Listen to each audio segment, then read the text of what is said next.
meu nome é Luana. Oi, eu sou o João e essas são 5 perguntas para Luana. Está de aniversário. Está de aniversário, esteve, na verdade, de aniversário.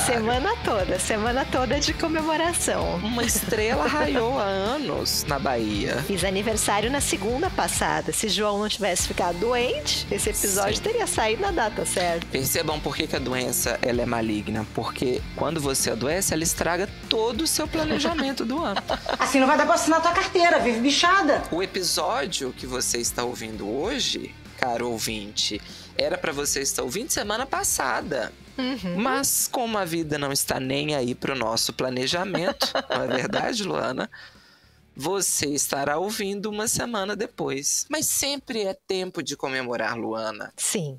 A Luana concorda. E aí nós pedimos para os ouvintes para fazerem perguntas, né? O que vocês gostariam de saber sobre mim. E selecionamos aqui 5. Luana selecionou aquelas 5. Tô brigando aqui com o meu microfone. Mas Luana selecionou as 5 que ela achou que fossem condizentes com uma moça recatada e do lar, né, Luana? Porque às vezes perguntas anônimas... Vem coisas... Você recebeu perguntas estranhas, Luana? Eu recebi. Recebeu? Querendo fofocas, assim, muitos bafões. Essas eu não selecionei porque a gente é contra a fofoca aqui nesse podcast, A gente é contra a fofoca. Diga não à fofoca. A gente fez ProErd, a gente pega os nossos dedinhos e faz não. Não. Quando alguém oferece fofoca, a gente pergunta. Só um minutinho. Este comentário que você vai fazer, ele vai me edificar de alguma forma? Rosa, vim te levar, que bom! Rosa, vim te levar.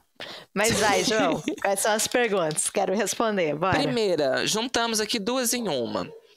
Porque um anônimo perguntou, você também é formada em letras? E aí a Ana Paula também fez uma pergunta parecida. Você já terminou letras? Tem vontade de lecionar? Sou formada em letras, me formei em 2021, em plena pandemia, então não tive formatura, mas acho que esse era o menor dos problemas na época.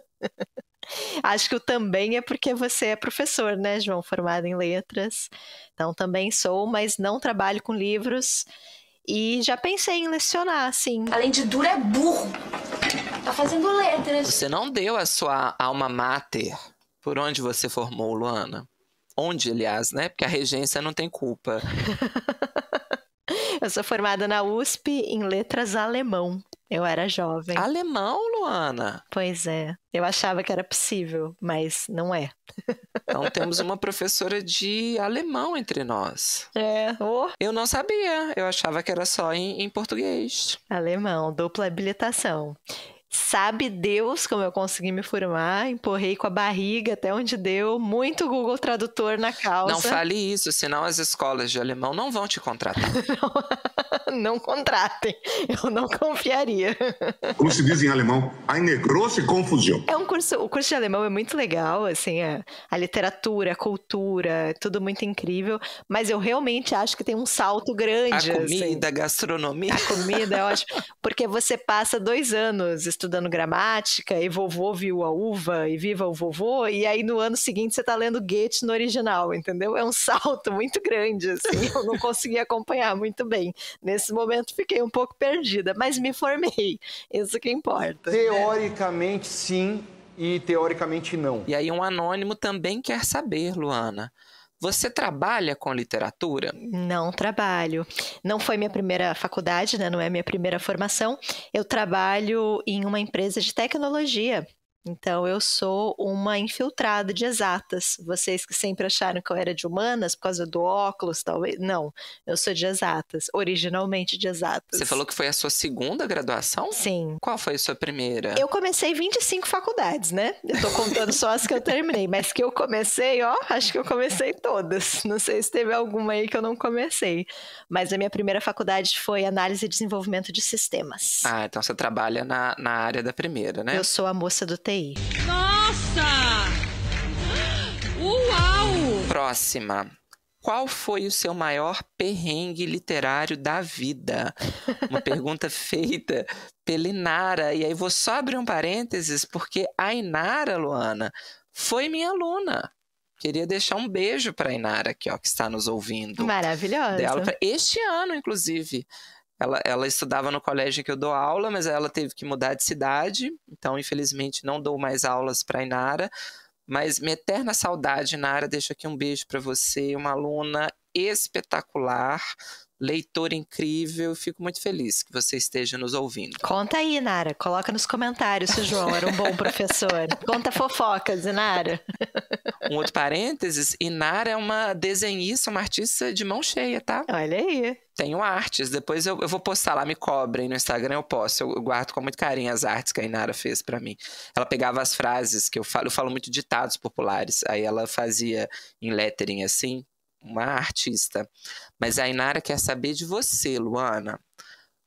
Qual foi o seu maior perrengue literário da vida? Eu amei essa pergunta, porque eu tenho muitas histórias. Perrengue, gente, é o que não falta. Mas eu lembrei de um perrengue. Eu acho que eu nunca contei essa história neste podcast. João, se eu já contei, me chama de maluca e manda eu parar, tá bom? Mas eu acho que eu não contei ainda. Que é o seguinte... No ano de 2020, loucuras de pandemia, eu me desfiz da minha biblioteca. Eu me mudei para Paraty, era um lugar que eu não podia levar os livros, então eu me desfiz, eu tinha muitos livros, eu vendi o que eu pude, mas a maioria eu doei para 2 bibliotecas de São Paulo. Mas aí, eu decidi salvar 300 livros que eu negociei com meu pai. Meu pai não é muito dos livros, ele não gosta de ler, não queria essa missão para a vida dele, mas eu negociei 300. Não quis mandar pelo correio, na época eu morava em São Paulo, meu pai morava na Bahia, e eu estava com muito medo desses livros extraviarem, né, dessa encomenda não chegar. Eu salvei principalmente livros autografados, livros que eu tinha recebido de presente, tinha alguma dedicatória, esses livros que tinham algum significado e que eu sabia que eu não ia conseguir comprar outro, né? E aí calhou de eu ter que ir para Salvador. Eu tive que fazer uma viagem em plena pandemia para resolver um problema. Eu acabei indo.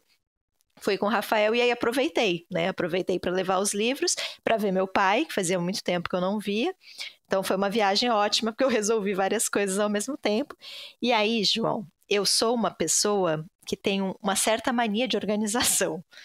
Né? Então, assim, eu escolhi estes livros, eu pesei livro por livro para montar as malas. Foram 3 malas, cada mala acho que eram 23 quilos que podia levar, né? Avião né? E aí eu escolhi, né? Coloquei os livros ali para totalizar esse peso.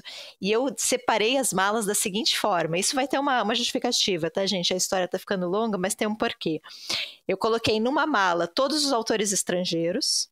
Então, livros autografados, todos os autores estrangeiros. Numa outra mala, os brasileiros de A a L.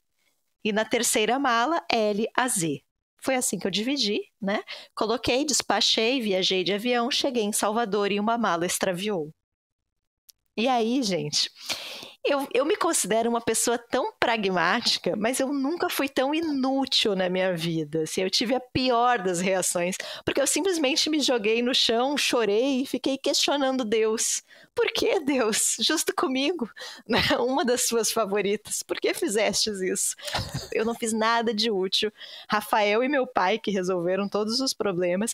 Eu só fiquei ali no chão chorando mesmo. Eu tive um ataque, assim, uma reação completamente descabida. E pior, João, o meu cérebro travou e eu abri as malas, fui ver qual mala tinha sumido e era a mala de A a L. Então, ao invés de fazer algo útil, eu fiquei pensando na minha cabeça quais autores que eu tinha perdido. Bernardo Carvalho, Carvalho C, estava nessa mala, mas está vivo, eu ainda consigo esses livros. Érico Veríssimo morreu, mas está na outra mala. Graças a Deus, o livro dele está salvo. E foi isso. Você tem um autógrafo de Érico Veríssimo? Eu tenho um autógrafo do Érico Veríssimo, acredita? Comprei num sebo, gosto muito dele. E foi isso, gente, a minha mala extraviou, ela foi recuperada depois. Ah, ufa, eu já ia perguntar isso. Foi, mas chorei muito e é isso. E meu pai é muito fofo, meu pai é o pai mais fofo do universo. Ele não entende muito essa questão dos livros, dos autógrafos, ninguém entende, né? Vamos ser sinceros. Ele só passava a mão assim no meu ombro e falava: filha, papai compra pra você de novo. Que fofo. Que gracinha. É um dos meus maiores medos ter mala extraviada. Eu não sei exatamente por quê, porque eu nunca viajei com algo de valor, eu viajo pouco de avião e quando eu viajo é roupa. E você deve estar se perguntando, mas é uma roupa da Gucci, da Versace que você vai perder? Não. Então, assim, É um medo que não se justifica, mas eu acho que é esse desespero do que eu faço, né? E eu achei super válido a sua fala, porque é uma burocracia, né? Eu também não sei o que eu faria, assim, neste momento. Mas eu tenho uma dúvida, eu fiquei com dúvida, Luana. Você chorou realmente porque a sua mala foi extraviada ou porque não te deixaram sentar na janela? Não entendi. Não acompanhou os casos recentes? Ah, o da criança. Eu acho que você estava fazendo birra, Luana, que você queria sentar na janela. Mas eu fui muito birrenta nesse dia, João, porque realmente eu não fiz nada de útil. E eu me orgulho tanto de ser uma pessoa muito racional. Mas o que você poderia fazer de útil? Qualquer coisa que eu fizesse ia ser mais útil do que o que eu fiz. Mas eu vou passar esse pano para você, eu acho. Pelo pouco que você contou, eu já sabia desse caso. Mas eu acho que é o crescente, né? Assim, é a gota d'água, assim, porque você tá viajando na pandemia. Pandemia já... Qualquer coisa que tenha acontecido na pandemia, eu já perdoo quase 80% dos casos, porque ninguém tava muito bem. E aí você tem que fazer uma viagem para longe. Você já teve ali um processo de luto, de se desfazer dos livros. E aí os poucos que você queria manter, você ainda perde, eu acho que tá muito justificado. A gente segue aqui na toada White People Problems, né? Nossa, os meus livros sumiram numa viagem para Salvador. Os meus livros autografados. Que barra. Tadinha, que barra. Mas já falamos sobre isso. Nós somos white, somos people e temos problem. Então, exato, é isso. Inclusive, o beijo da semana, queria só aproveitar esse parênteses, além de um beijo para a Lu, que é aniversariante, o beijo da semana vai para esta maravilhosa passageira que disse não no avião. Que depois fez vídeo contando, né? Justificando. Aí eu fiquei meio chateada com ela. Não precisava justificar. Não, eu gostei, porque a outra foi expor, então ela tá aproveitando a onda, ganhou não sei quantos mil seguidores. Eu acho isso muito curioso no Brasil. Qualquer coisa as pessoas começam a seguir, porque assim, a longo prazo, ela né, assim, por que você tá seguindo essa pessoa, assim? Porque ela disse não no avião? Será que daqui a 3 meses você vai continuar seguindo a pessoa aqui? Mas gosto dessa demonstração de apoio para essa pessoa. Tem potencial. E no vídeo é maravilhoso, porque é de uma tranquilidade, é de uma soberania, porque ela põe o fone e fica assim... Não estou nem ouvindo. Achei... Um beijo para você que soube dizer não. Não aceitarei e não tolerarei. Vamos para a próxima, Lu? Vamos. Qual livro você já foi julgada por gostar? Uma pergunta do Pedro. Eu fiquei pensando, eu não lembrei de nenhum livro, deve ter tido e provavelmente eu vou ficar chateada depois de não ter contado essa história, mas eu lembrei de mangás. Eu sempre fui um pouco julgada por gostar de mangás. E assim, gente, eu sei que mangá é formato e você tem mangás de vários gêneros, inclusive para o público adulto, sei de tudo isso, mas eu gosto de mangás de criança, de menino, porque eles têm essa divisão, né, de mangás para meninas e mangás para meninos. Então, sim, eu lia Cavaleiros do Zodíaco, eu lia Naruto, eu lia todas essas bobagens e eu adoro, eu amo, eu acho divertidíssimo. O meu favorito se chama Full Metal Alchemist. Eu sempre falo que se eu pudesse ter escrito qualquer história no mundo, seria esta, não seria de nenhum livro. Grande obra da literatura seria Full Metal Alchemist, que é divertidíssimo demais. Inclusive de uma artista mulher, uma autora mulher. Gosto muito desse mangá. Mas você foi julgada por gostar de mangá, é isso? Muitas vezes, né? Muitas vezes. Quadrinhos de um modo geral, né, João? Entendi. Ler quadrinhos não é considerado tão legal quanto ler livros, né? Tá numa categoria abaixo, uma categoria menor. E eu tenho histórias.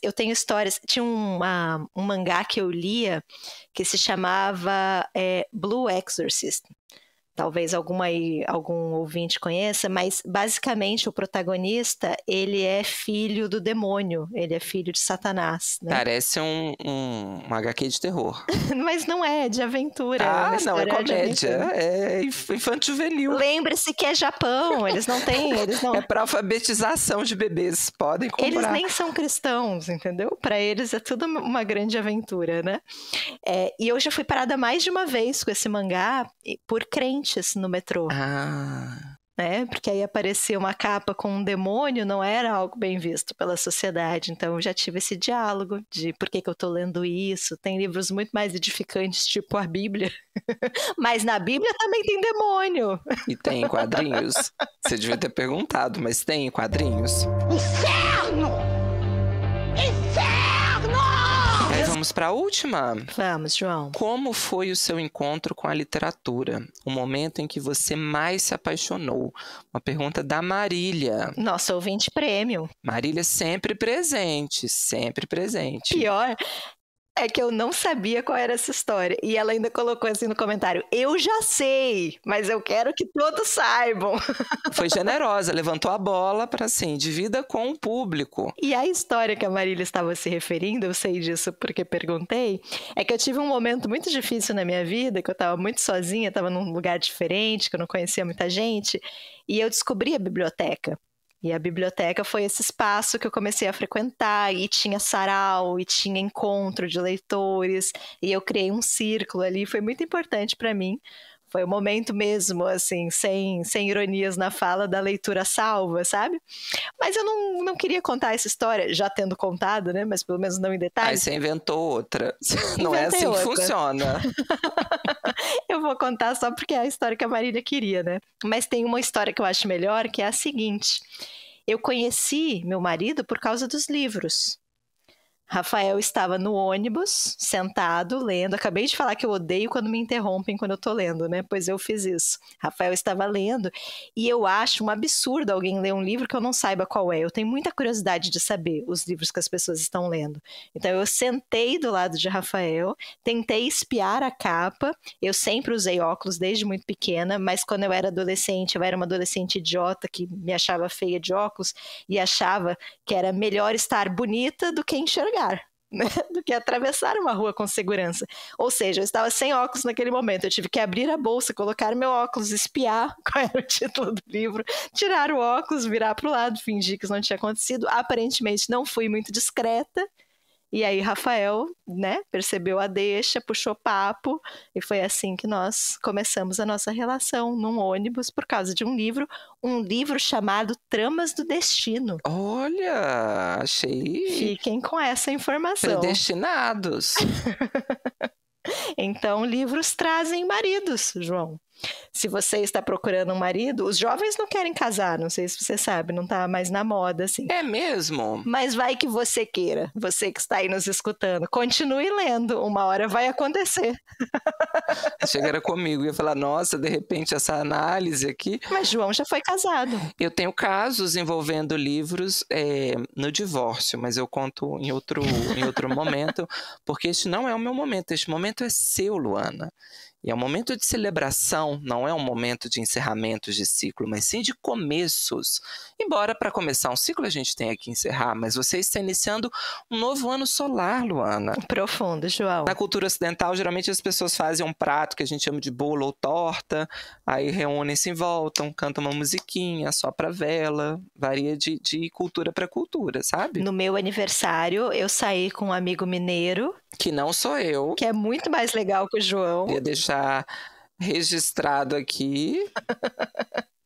Muito mais legal que o João, porque fez um bolo pra mim. Um cheesecake ainda por cima. Achei muito... Não conheço, mas achei muito colonizado. Eu faria pão de queijo. Ele fez também. E tava bom? Tava ótimo, um mineiro clássico. Só mineiros sabem fazer pão de queijo. Isso eu já presenciei. É uma tristeza comer pão de queijo fora do país. Fora do país, Minas Gerais.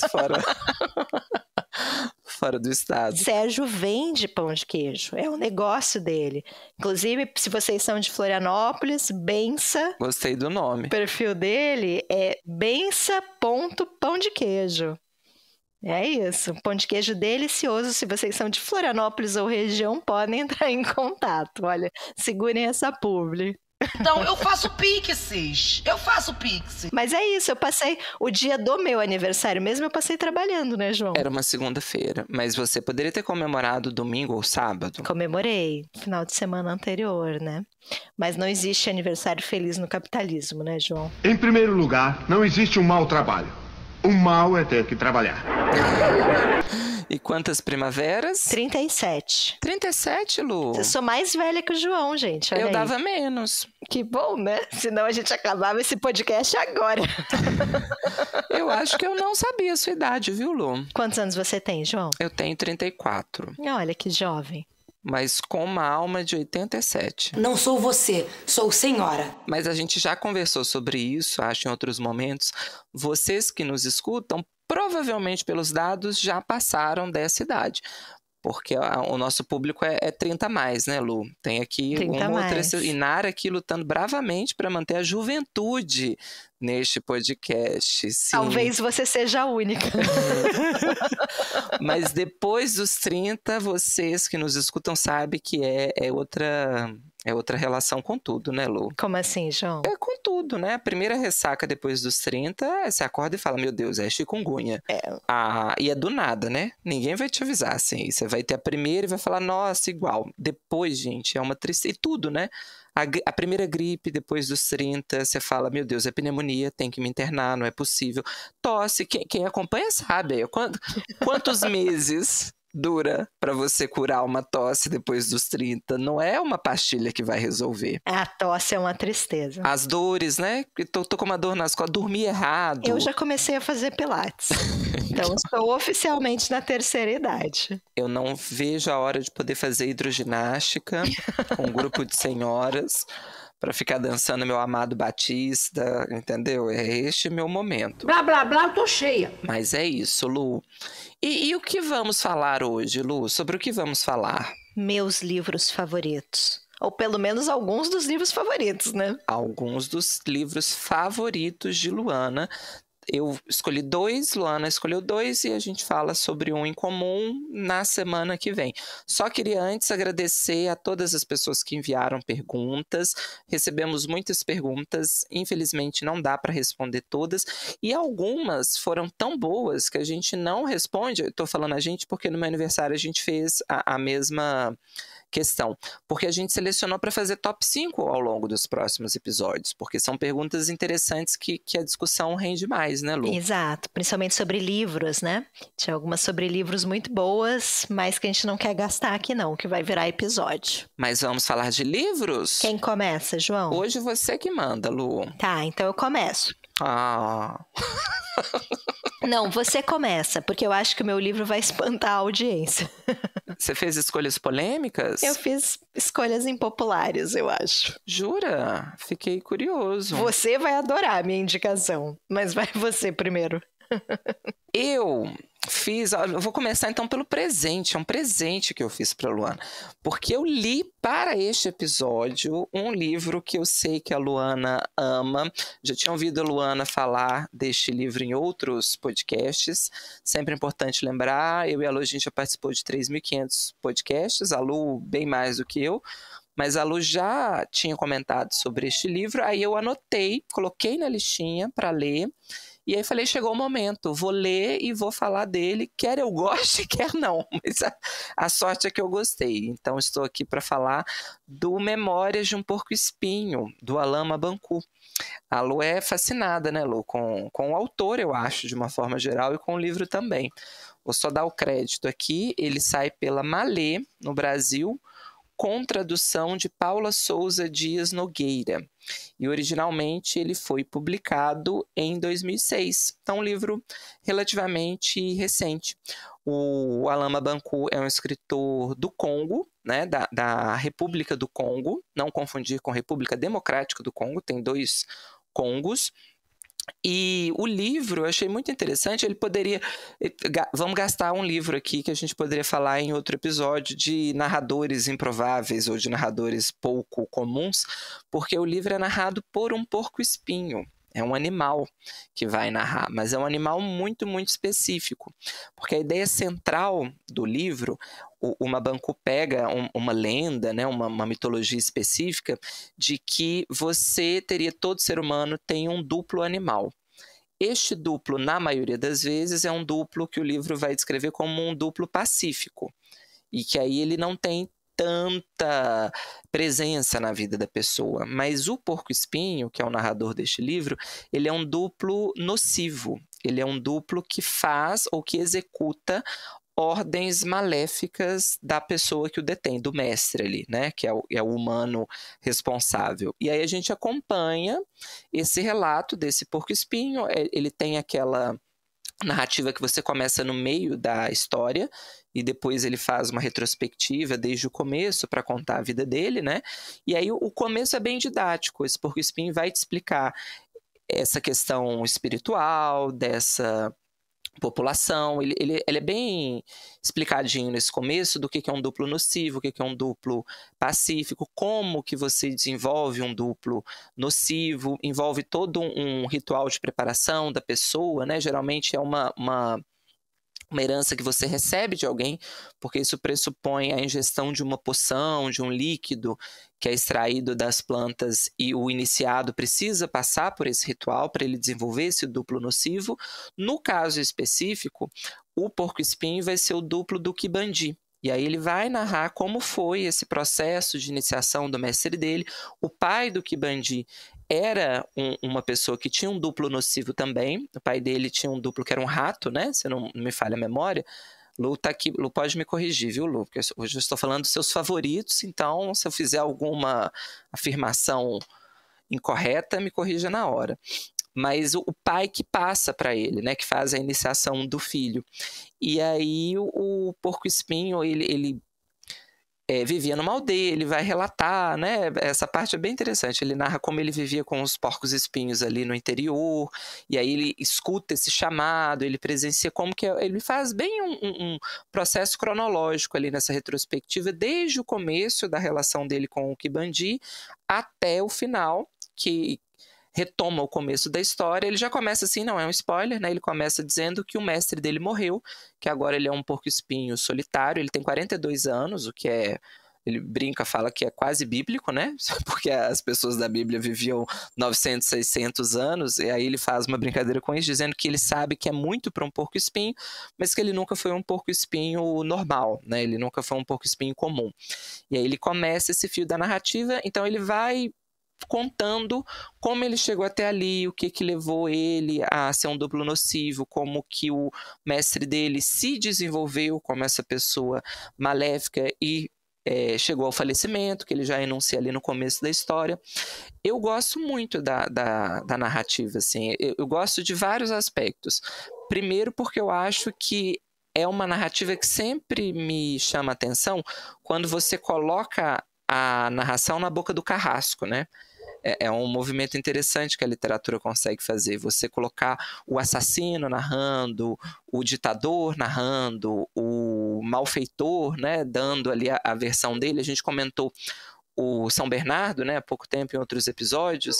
Então tem essa questão de você colocar a pessoa que normalmente vai ser lida como má, detendo o poder de contar a própria história, né, ou de contar a sua versão da história. Então eu sempre gosto desse exercício de você projetar o outro, né? Porque normalmente a gente tende a ter muitas narrativas da vítima, e aqui ele está fazendo a narrativa do carrasco. Claro que é ficcional, né? Acho que não quero entrar aqui na questão ética de quando você tem um carrasco narrando a versão da história e foi uma história real, que aí eu acho que é uma outra discussão mais específica para a gente fazer futuramente. Mas aqui, enquanto elemento ficcional e narrativo, eu fico feliz até pelas escolhas que o Mabancu faz. Tem alguns pontos aqui para colocar que não me agradam tanto, ou que eu acho que poderiam ter sido feitos de outra forma. Vou pedir licença para a Luana para fazer essas críticas, mas o ponto que eu ia comentar é que eu acho que ele demora um pouco para contar os crimes que ele comete, que o porco-espinho comete, em nome do mestre dele. E quando ele começa, de fato, a narrar, é uma delícia, gente, porque tem um, especificamente, que ele esbarra até no humor. Eu acho muito interessante como ele consegue operar, e ele lança perguntas éticas, né? Porque a partir do momento que o Kibandi tem um servo que pode executar as ações mais tenebrosas em nome dele, que ele sabe que, de certa forma, ele não vai ser julgado por aquilo. Estou falando de certa forma porque dentro da própria narrativa isso vai ser colocado em xeque. Tem formas de você descobrir se a pessoa está fazendo maldade para outra usando um duplo nocivo para isso, principalmente naquela cultura em que isso era comum, né? Mas ele se protege, o Kibandi, ele toma medidas de segurança para não ser descoberto e vão dar certo durante um tempo essas medidas. Mas vai descambando, né? Porque assim, ele começa matando uma pessoa que de fato fez algo ruim para ele, então como vingança. Aí ele primeiro trabalha para se vingar de alguma coisa que foi feita e que ele foi maltratado, ele foi... se referiram a ele com falta de respeito. Então, assim, no começo tem uma motivação, claro que, né, não se mata as pessoas por isso, mas tem um motivo ali mais concreto. Mas ao longo da narrativa, eu acho que o Mabanku vai entrando nessa discussão de que banaliza-se, né? Então, assim, do meio para o final, ele tá matando alguém porque deu uma resposta enviesada para ele. Aí, vai, mata fulano, porque eu queria um desconto, não me deu, mata Beltrano. Então, ele vai banalizando. Mas tem um que eu adoro, essa parte, que é quando ele mata o porco-espinho, né? Mata a mando do Kibandi, um rapaz que era leitor, ele era muito leitor. E aí essa parte eu acho muito cômica, aquele humor ácido, né? Porque o porco-espinho vai relatar a construção da linguagem do porco-espinho nessa passagem, eu acho muito bem feita. Que este homem que era leitor, mas que era muito arrogante, muito egocêntrico, o porco-espinho vai elencando os livros que ele leu. Aí fala, ele gostava muito, ele comentava muito de um livro que tinha um pescador que há muito tempo não pescava um peixe, aí sai para pescar, aí ele encontra um peixe que vai fazer o diabo a 4 para ele conseguir pescar. Claramente um duplo nocivo também, esse peixe. Só pode ser um duplo nocivo. Então... Aí ele começa a enumerar umas 2 páginas maravilhosas de grandes livros famosos da literatura mundial que tem o animal, só que ele vai analisando, né? Outro duplo nocivo, só pode ser o duplo nocivo. Aí tem a hora que ele fala do Gabriel Garcia Marques, que é maravilhoso, fala, tinha uma outra história que ele contava, que é de um coronel que esperava a aposentadoria dele chegar e não chegava nunca, e ele só tinha um galo velho de briga, e o galo não ganhava mais nada. Claramente um duplo pacífico, porque não dava, só dava... Era incapaz de resolver as coisas para ele, só podia ser um animal pacífico, não era um duplo nocivo, porque o duplo nocivo tinha resolvido isso.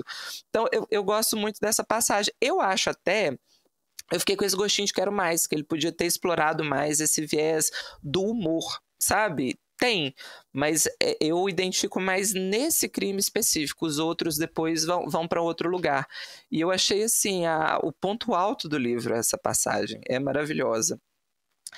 E como é interessante, né? Assim, ele se propôs, ele conta, né? Tem uma nota de apresentação que ele fala que é uma história que ele ouvia da mãe dele, essa história dos duplos animais, e que aí ele resgata essa história para fazer a narrativa dele. Mas eu acho muito interessante, assim, uma história muito, muito específica, muito peculiar, e como que ele consegue trabalhar várias discussões aqui dentro dessa narrativa. Eu acho que é um livro que ele começa muito bem humorado mesmo, mas eu acho interessante como ele vai mudando de tom. E eu acho o final tristíssimo, assim, porque é esse porco-espinho contando a história dele para um baobá. Né? E o baobá tem esse símbolo, né, da África, da ancestralidade, porque são árvores antiquíssimas, né, que podem viver 1000 anos. Então é ele contando a história. E eu acho que em algum momento a gente percebe também, João, que é uma história sobre servidão. Ah, sim, sim. E aí vai ficando mais pesado, né? Quando a gente pensa que é uma história que se passa no Congo, nessa África, né? E esse porco-espinho vai começando a questionar o papel dele no mundo e vai começando a questionar se ele de fato tem uma alma. Um ponto ali, porque eu não... Vou tentar não dar spoiler. Mas do meio pro final, o porco-espinho... No começo também, né? O porco-espinho narra assim, ele... reflete eticamente sobre aquilo que ele está fazendo, né? Então, assim, ele é obrigado a agir, mas no último crime especificamente, ele marca assim, eu não queria fazer aquilo. Eu acho que ali ele passou do ponto, né? E aí eu fiz porque fui obrigado. Em vários momentos ele fala que ele tentou se negar, ou ele tentou convencer o mestre dele a fazer de uma outra forma, e ele não foi ouvido, né? E na verdade a gente falou que é duplo, mas é um triângulo, né? Porque tem o duplo e tem a outra figura que eles vão chamar de o outro ele, né? O outro ele mesmo, que é quase como se fosse uma imagem fantasmagórica desse mestre, né? Que fica ali ocupando o lugar do mestre quando o original e o porco-espinho precisam sair para fazer alguma missão. Mas discute muito. E assim, não consigo não pensar que, embora não me pareça ser a discussão central do livro, mas esbarra muito também nessa discussão muito contemporânea sobre como o ser humano lida com os animais, né? Com a própria natureza. Assim, é uma relação de colocar o animal e o meio ambiente como algo que está a serviço do ser humano o tempo todo, né? E eu acho muito bonito também, finalmente, como ele une, né, dois mundos, o Mabancou. Isso é uma coisa que me chama a atenção em várias obras dele, porque ele vai pegar essa lenda, né, essa figura de um folclore de uma África subsaariana, e ele vai unir com figuras canônicas, e vai falar de Hemingway, vai falar de Gabriel Garcia Marques, né? Então eu acho que ele dialoga muito bem entre esse espaço mais da oralidade, né, do folclore, e com as letras, né, com o mundo das letras. O Mabancou formado em letras, trabalha muitos anos com isso, então eu acho muito interessante essa intersecção também. E a questão da oralidade está até na escrita, né, Lu? Porque é um livro que tem uma escrita muito específica, são parágrafos muito longos, sem ponto final, e ele também não faz uso de maiúscula. Então ele retrata muito linguisticamente na escrita esse ritmo que é próprio da fala, né? Quase como se fosse um jorro ali. Mas falando assim pode assustar, mas é muito natural a leitura, é muito fluida. Não é uma leitura arrastada, não é uma leitura truncada, apesar das frases serem imensas, de você não ter esses pontos de respiro ali do ponto final, né? Ser sempre em jorro, não é dividido em períodos, digamos assim, mas é dividido em subpartes. Você tem espaços em branco ali entre um mini capítulo. Estou falando mini capítulo porque ele tem, acho que 5 ou 4 capítulos maiores com títulos, e dentro desses capítulos tem divisões feitas com espaço em branco na página. Mas mesmo assim é uma leitura que remete muito à questão da oralidade, desse fluxo contínuo da fala, né? Ele usa muitas estratégias de repetição de palavra, um tipo de linguagem mais própria da fala, às vezes, do que da escrita, da informalidade. Então, ele está dentro aí dessa tradição. Ele fala isso, né, no texto de apresentação, dessas narrativas orais, embora seja um livro escrito em francês, é a fala dele, né, que ele escreve em francês, mas que ele tenta reproduzir os ritmos das línguas originárias do Congo. Sim. Um autor que eu amo, gente. Esse foi meu livro favorito em algum ano aí da vida. E eu acho até que a gente já mencionou isso aqui antes. Mas ele veio para Flip. E quando ele veio para Flip, a mesa, ele estava sozinho na mesa, né? As mesas que acontecem durante a festa literária. E o entrevistador, né? O mediador ali da mesa, tinha um porco-espinho de pelúcia. Ele fez toda a mesa com um porco-espinho falante. Foi o auge, foi maravilhoso. Sempre tenho um susto quando você reconta essa história, porque eu acho que assim, a chance disso dar errado... Foi maravilhoso. Foi o José Luiz Passos, talvez, se não for, depois eu corto isso, mas eu acho que foi esse. É um escritor brasileiro que é amigo do Mabancou. Eles lecionam juntos na mesma universidade, então ia dar certo, né? Eles tinham ali uma química. Mas foi muito boa. Essa mesa é ótima, gente. Recomendo procurar no YouTube, é muito legal. Mas um livro muito interessante. Gostei bastante. Li este ano. Eu falei este mês, mas já viramos o mês. Li mês passado. E gostei. Um livro curto, assim. Um livro que aborda questões muito interessantes. E aquilo que a gente sempre fala, né, Lu? Literatura africana. Sempre interessante sair desse eixo Europa, Estados Unidos, quando a gente pode, porque a gente sabe que ainda chega pouca coisa, o que chega é muito via editora independente. Então, sempre bom a gente poder contemplar essas literaturas que não estão ali no centro, para a gente estimular de alguma forma a venda de livro, traduzir mais obras desses autores ou de outros, né? Sempre muito legal. E ele tem outros livros, inclusive pela Malê. Tem o Copo Quebrado, tem o Moisés Negro, então já tem vários livros do Mabancou aí para ler também. Isso é arte, rapaz. Posso ir? Pode ir. É o polêmico? É o polêmico. Eu queria, antes de tudo, pedir desculpas para as pessoas que me acompanham há muito tempo, porque eu já falei sobre esse livro milhares de vezes. Eu falei no meu antigo canal de YouTube, no meu antigo podcast, em podcasts para os quais eu fui convidada para falar sobre esse livro. E, gente, eu tentei não colocar ele aqui, mas num top 5 de favoritos tinha que ter Ursula Le Guin e tinha que ter A Mão Esquerda da Escuridão. Polêmico, João, por quê? Porque é ficção científica, né? Então eu já estou imaginando aqui vários ouvintes desligando agora esse podcast porque odeiam ficção científica, querendo ir viver a sua vida, mas a vida ela é superestimada, João. Vida. Não me fale de vida. Fiquem aqui no podcast mesmo. João, continue a gravar. João foi embora. A pergunta-chave, Luana, para ver se eu vou conseguir. Tem robô? Não tem robô. Ah, ufa. Mas tem nave espacial. Mas vamos lá, ó. Eu amo esse livro, gente. Vamos ver se eu consigo convencê-los a talvez dar uma chance.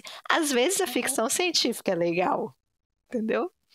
Então vamos lá. E a Úrsula é uma rainha, é uma autora maravilhosa, vale demais conhecer. Esse livro é de 1969. Eu sempre fico chocada com essa data. E aqui no Brasil saiu pela Aleph, com tradução de Susana L. de Alexandria, que deve ser o melhor nome de tradutora que existe. É, Alexandria. E o livro, A Mão Esquerda da Escuridão, tem um protagonista, que é também o narrador, chamado Genliai. O Genli é um terráqueo que trabalha em uma espécie de ONU intergaláctica, é o Ecumen, que é uma organização que basicamente intermedia relações entre planetas. Então, contatos, troca de informações, de cultura, de conhecimento, essa organização faz, né, essa intermediação. E o Genli trabalha, então, para essa organização e ele recebe uma missão muito importante, que é, ele vai visitar um planeta que ainda não teve contato com vida alienígena.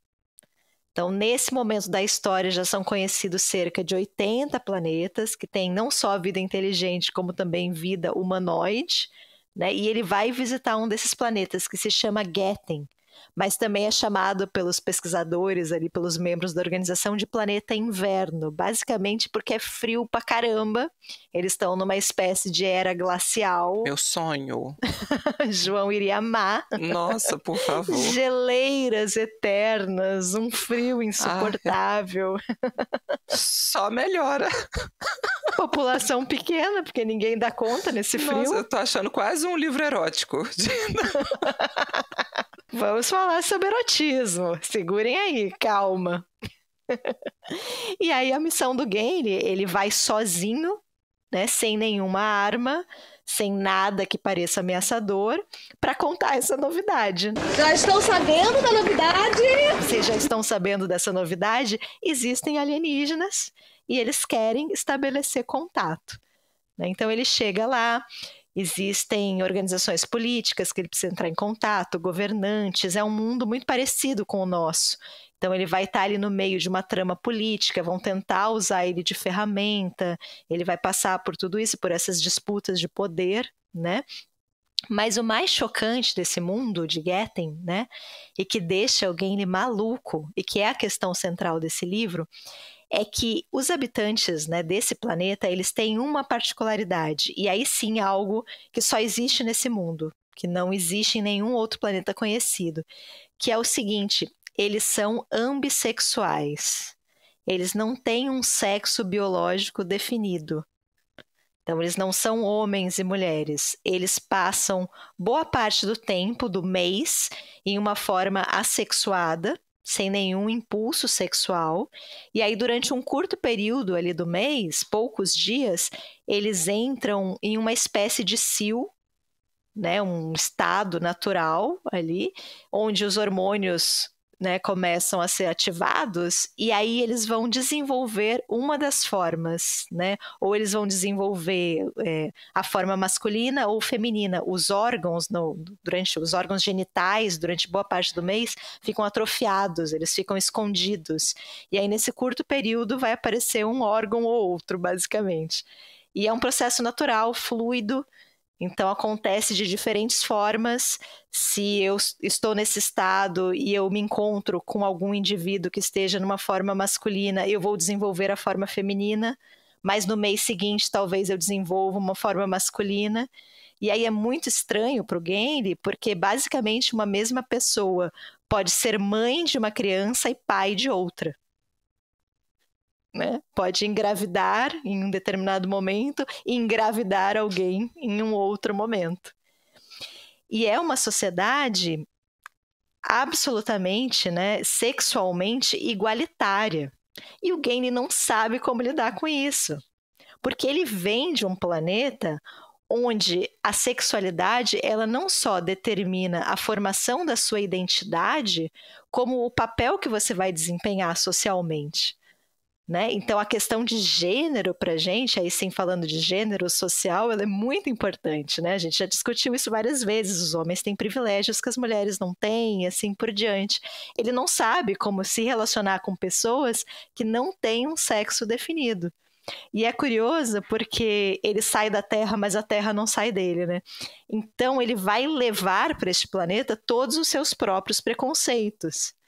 E é muito curioso como isso é desenvolvido no livro, porque sempre que ele conversar com alguém, com uma pessoa que se mostre muito inteligente, muito poderosa, muito lúcida, ele vai pensar nesta pessoa como um homem. E sempre que essa pessoa fizer uma fofoca, tiver uma quedinha ali para intriga, né, ele vai pensar, ou for muito frágil, né, uma pessoa doente, ele vai pensar como se fosse uma mulher. E ele não consegue não rotularizar as pessoas o tempo inteiro. Ele precisa definir quem é quem naquela sociedade. Né? Inclusive, ele vai dizer, né, que ele vai usar a linguagem masculina para se referir a estes indivíduos, porque a linguagem masculina é, afinal, a linguagem neutra, a linguagem universal. Né? É muito curioso como essa relação dele com esses indivíduos é construída. Mas a pira da Le Guin com esse livro, ela vai além. Né? Ela vai dizer que essa questão da gente ser homem ou mulher, né, essa primeira dualidade que já é imposta para a gente no momento que a gente nasce, assim que a gente nasce, a gente já tem um sexo biológico que é determinado para a gente, ela é uma dualidade tão central na nossa formação, não só de indivíduo, mas como sociedade, que ela abre espaço, ela abre portas para várias outras dualidades. Nós, como sociedade humana terráquea, a gente está propenso a pensar no mundo de forma muito dual. A gente não consegue escapar de uma polarização. Então, a gente vai pensar em homem e mulher, mas também em certo e errado, bom e mal, luz e trevas, forte e fraco, dominador e dominado. Sempre, né, o inimigo ou o aliado. É muito difícil para a gente pensar além desses dois polos. Como seria numa sociedade que não teve essa dualidade primeira, né, e determinante? E isso é tão impactante para esse mundo. Eu acho que uma das questões que ela desenvolve, que ela vai mostrar como isso muda tudo, é, por exemplo, em relação à religião. A gente vai ter contato com a religião desse mundo, e diferente das nossas religiões, principalmente as religiões ocidentais, que são muito maniqueístas, né, o bom e o mal, lá é uma religião obcecada pela totalidade. E é muito bonito, muito bem trabalhado. O título do livro, inclusive, faz referência a isso. A mão esquerda da escuridão é a luz, e a mão direita da luz é a escuridão, porque as duas coisas são uma coisa só. Então, para eles, a treva, a escuridão, não é um signo do ruim ou do maligno, é a luz que a gente não consegue ver. E eu acho isso de uma beleza, porque a religião ela existe para você treinar os seus olhos, para que você tenha olhos cada vez mais gentis e seja capaz de ver a luz em toda parte. Então é você que muda para conseguir enxergar o mundo como ele de fato é. E aí, dentro de toda essa história, né, desse personagem estrangeiro, forasteiro, que visita esse mundo e é jogado ali nesses jogos políticos desse planeta, ele vai conhecer um indivíduo, que é o Straven, e o Straven, ele é muito religioso. A religião é muito importante para o Straven, e o Straven vai ser a única pessoa daquele universo que vai tentar genuinamente ajudar né, o Genliai na sua missão. E a gente vai ter, esse livro, basicamente, ele é muito dividido em duas partes. A gente tem uma primeira parte que é muito a apresentação do mundo, construção desse universo com regras muito próprias, e na segunda parte a gente tem esses dois indivíduos, Genliai e Straven, sozinhos, perdidos no meio da neve, por circunstâncias que eu não vou comentar aqui para não estragar a leitura, mas que eles não têm outra coisa para fazer a não ser se conhecer. Eles precisam interagir. Eles precisam se relacionar, e acontece até uma certa tensão sexual ali entre os dois. E é uma relação maravilhosamente bem construída, assim. O outro, como o outro é muito diferente, como em algum momento você abre espaço para conhecer o outro, você se permite conhecer esse outro, mas tem um limite, né? Você não vai conseguir conhecer na sua totalidade, né? Sempre vai existir ali um momento que as diferenças vão ser muito determinantes, né, nessa relação.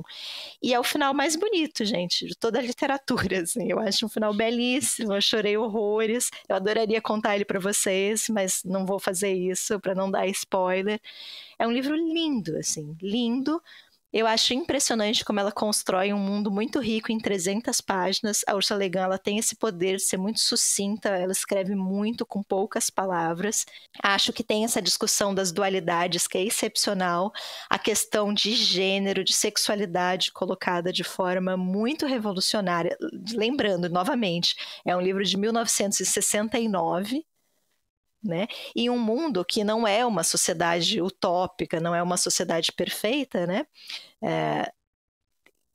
Tá lidando com seus próprios problemas. Eles não têm, por exemplo, uma tradição de guerras, mas eles estão prestes a iniciar uma guerra, 2 territórios ali que estão em conflito, porque existe essa dualidade que é ainda mais preponderante do que a de sexo, né? Que é entre eu e o outro, né? Entre o que eu sou e o que eu identifico no outro de diferente. Eles estão quase nesse momento da guerra, e você tem esse personagem desse mundo que percebe que um ser de outro planeta pode ser a resposta para a totalidade, né? Não vai ter guerra se as pessoas descobrirem que existem outros mundos, né? Os problemas de um planeta ficam muito pequenos quando você pensa que existem outras inteligências por aí que querem estabelecer contato, né? A perspectiva muda completamente. É um livro belíssimo, então fica assim, a super recomendação. Eu gosto muito desse livro, acho que tem muita coisa para ser discutida, muitas coisas muito interessantes aqui, e é um dos meus livros favoritos, A Mão Esquerda da Escuridão, da Ursula Le Guin. Vale demais a pena, gente, sério. Eu ia comentar só duas coisas, acho que tinha mais, se eu lembrar eu comento aqui durante sua fala. A primeira é que tá tudo bem você repetir um livro querido, porque eu também repeti o Caio no meu aniversário, então dia de aniversário pode, mas... lembrei, a outra questão. Geralmente é algo que afasta as pessoas, né, da distopia ou da fantasia medieval, porque quando você cria um mundo novo, você tem que descrever bastante aquele mundo, às vezes, principalmente quando é distopia, como que funciona aquele mundo, quais são as regras daquele mundo, né? Quando você inventa um aparelho, você inventa uma criatura, você tem que detalhar, explicar. Isso às vezes afasta um tipo de leitor que quer mais ação ali, né? Mas acho que não é específico da distopia. Acho que fantasia medieval também sofre desse problema, né? Muita gente reclama que o Tolkien é muito descritivo, e ele é mesmo, né? Mas assim, tem que ser, né? Senão como é que você vai entender aquele mundo em que você está entrando, né? Mas entendo as pessoas não gostarem muito disso. E outro ponto que eu ia comentar é que é uma autora num universo ainda muito masculino, né? Que é a ficção científica, a distopia, né? Durante muito tempo, assim, acho que até hoje, de certa forma, os mais famosos costumam ser homens, né? Só na ficção científica, porque fora da ficção científica é super igualitário. Graças a Deus. E um gênero que nasce de uma mulher, né? Muitas pessoas consideram Frankenstein a primeira obra de ficção científica, né? E a gente tem a Mary Shelley, a autora mulher. A Ursula Le Guin é uma rainha, gente. Ela tem essa questão feminista muito forte. Algumas pessoas classificam, inclusive, como uma obra feminista, né? Eu tenho questões com essas classificações, mas é uma discussão de sexualidade na década de 60, né, gente? E assim, e tem outras discussões menores aqui dentro da obra. Então, pessoas do mesmo sexo se relacionando nesse planeta, pessoas que se relacionam sexualmente que não é para reprodução, pessoas que escolhem não se relacionar sexualmente de forma alguma, então nesse período, né, biologicamente ativo, eles se isolam e não querem se relacionar com ninguém. Então vários exercícios, né, várias expressões de sexualidade distintas. Tem coisas interessantes também, que é uma sociedade onde qualquer um pode engravidar, então a pílula anticoncepcional é inventada ontem, assim. Boa ironia. Antes do fogo já inventaram a pílula anticoncepcional, né? Boa. Mas eu sempre penso assim, que eu estava falando da Ursula Le Guin, né?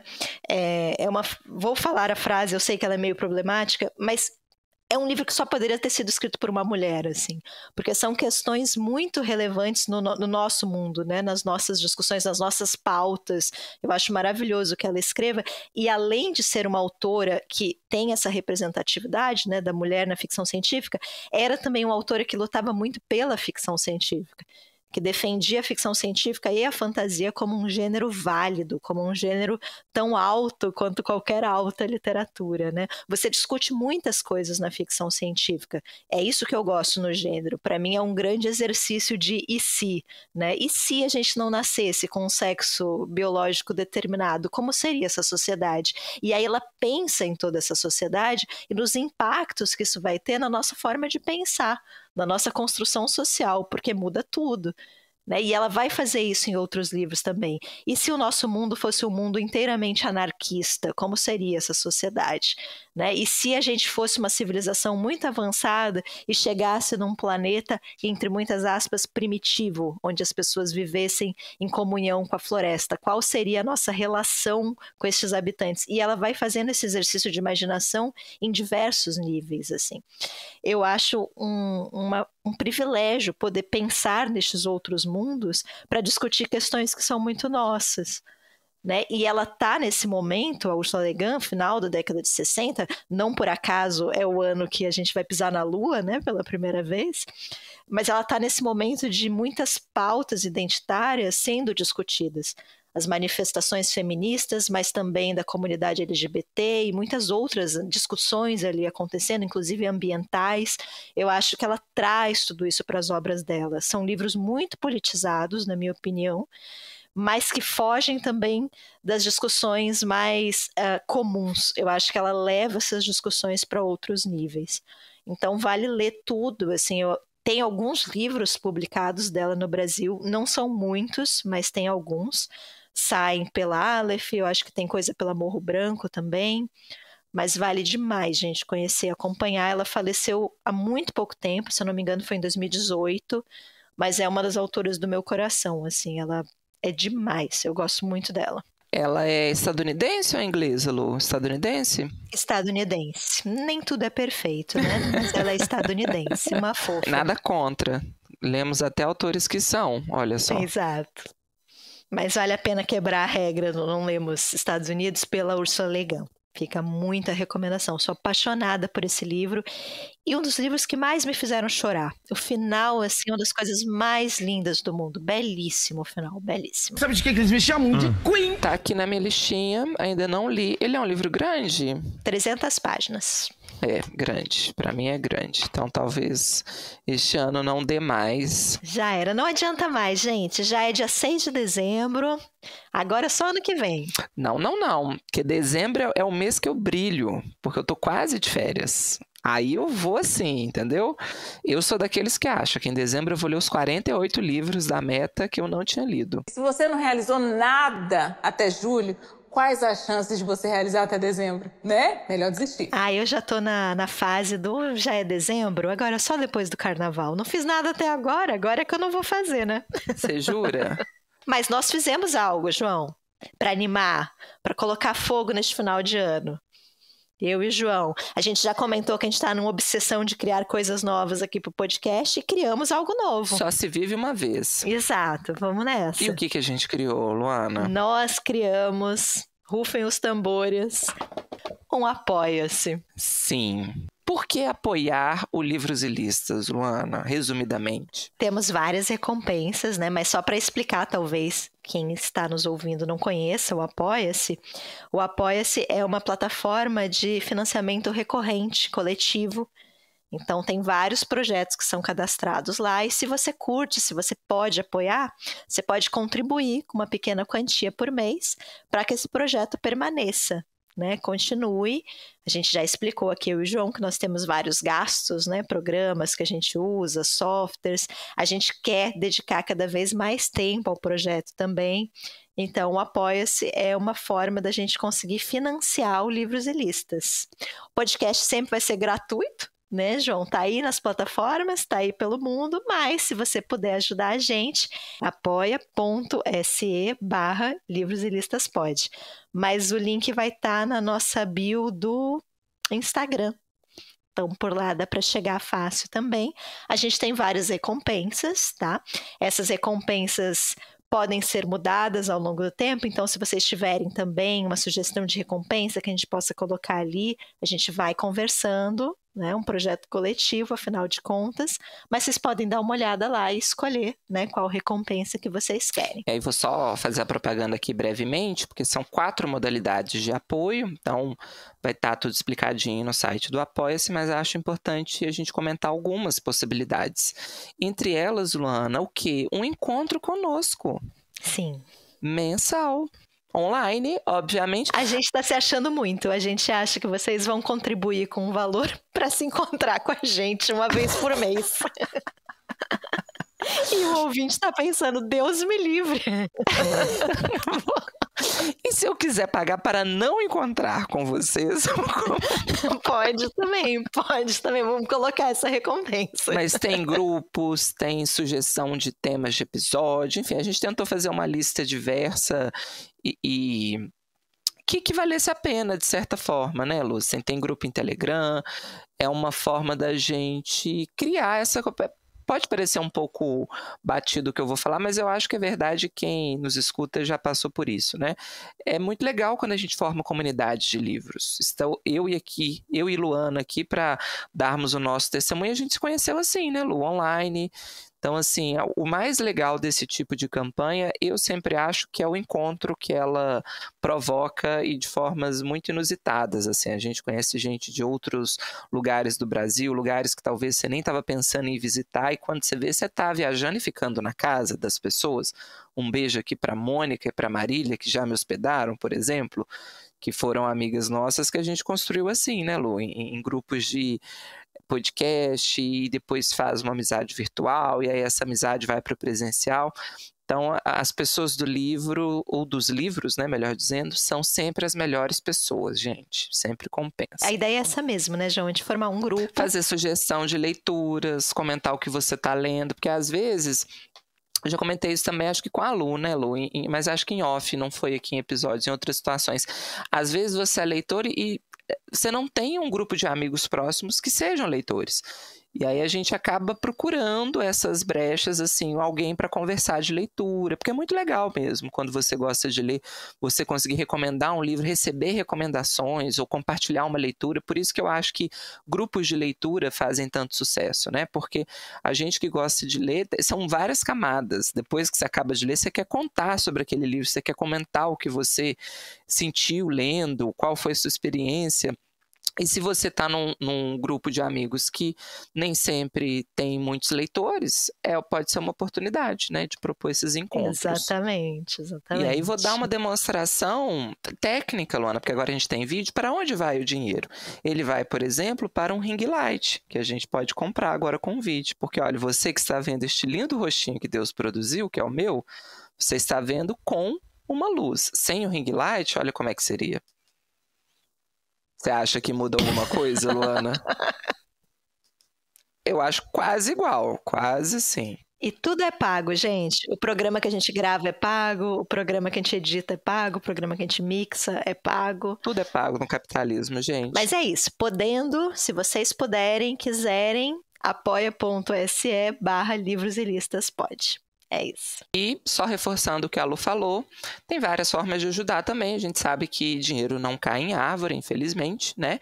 Então tá tudo bem, o podcast sempre vai ser gratuito, mas você pode ajudar se for comprar, comprando pelo link na Amazon, indicando a gente para um amigo, comentando nas publicações, curtindo, enfim, 1001 possibilidades, tá bom? Toda ajuda é bem-vinda. Muito ouro, inshallah. É isso, vamos fazer acontecer. Metas para 2025, hein? Tudo parece possível em dezembro, né? Em janeiro também. Janeiro já começa a ficar um pouco ressabiado. Eu tô entrando no meu modo alegria. Janeiro, vocês sabem, só livros felizes. Modo férias. Os livros mais divertidos. E aí de março a novembro é as piores mortes da literatura. Tristeza.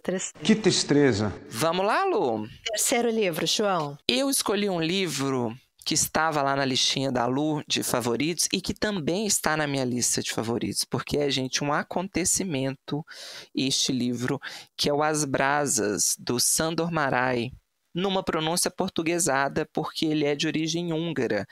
E aí, pelas minhas pesquisas, porque eu pesquiso, Luana, tá? Aqui tem compromisso. Aqui tem informação! Eu acho que a pronúncia seria algo parecido como Sándor Márai. Algo assim, no húngaro, tá? Mas aqui no Brasil, o chamaremos de Sándor Márai. Ele é publicado pela Companhia das Letras e na edição que eu tenho em mãos, ele tem tradução da Rosa Freire da Guiar, Luana. Sabe quem é a Rosa Freire da Guiar? Quem, João? A autora que ganhou o livro do ano no Prêmio Jabuti deste ano. Olha aí. Que além de escritora, ganhou com um livro de crônicas de viagem. Não li. Tá? Então, não sei se é exatamente isso, mas sei que é um livro de crônicas e, além de cronista, então, tradutora. Fica aqui o registro. E o Sándor Márai, já vou falar um pouquinho da vida dele, para depois a gente entrar no livro propriamente dito. Embora ele seja considerado literatura húngara, ele nasceu numa cidade que atualmente pertence à Eslováquia. Então, a gente sabe que o leste europeu ele passa por uma série de processos ali de conflitos que vão impactar na redivisão dos territórios. Então, originalmente, quando ele nasceu, pertence à Hungria, mas hoje a cidade em que ele nasceu pertence à Eslováquia. Mas, como ele escreve em húngaro, fez a carreira dentro dessa... Eu ia falar fez a carreira na Hungria, mas não é verdade, porque ele vai para os Estados Unidos, né? Ele foge da Hungria por conta de ditaduras, né? Ele foge do comunismo, na verdade, da ditadura comunista ali que é instaurada na Hungria. Ele se exila nos Estados Unidos. Ele tem uma produção literária muito grande, embora ele tenha feito mais sucesso depois da morte dele, porque muita coisa foi, inclusive, proibida no país de origem dele, só começa a ser publicado depois.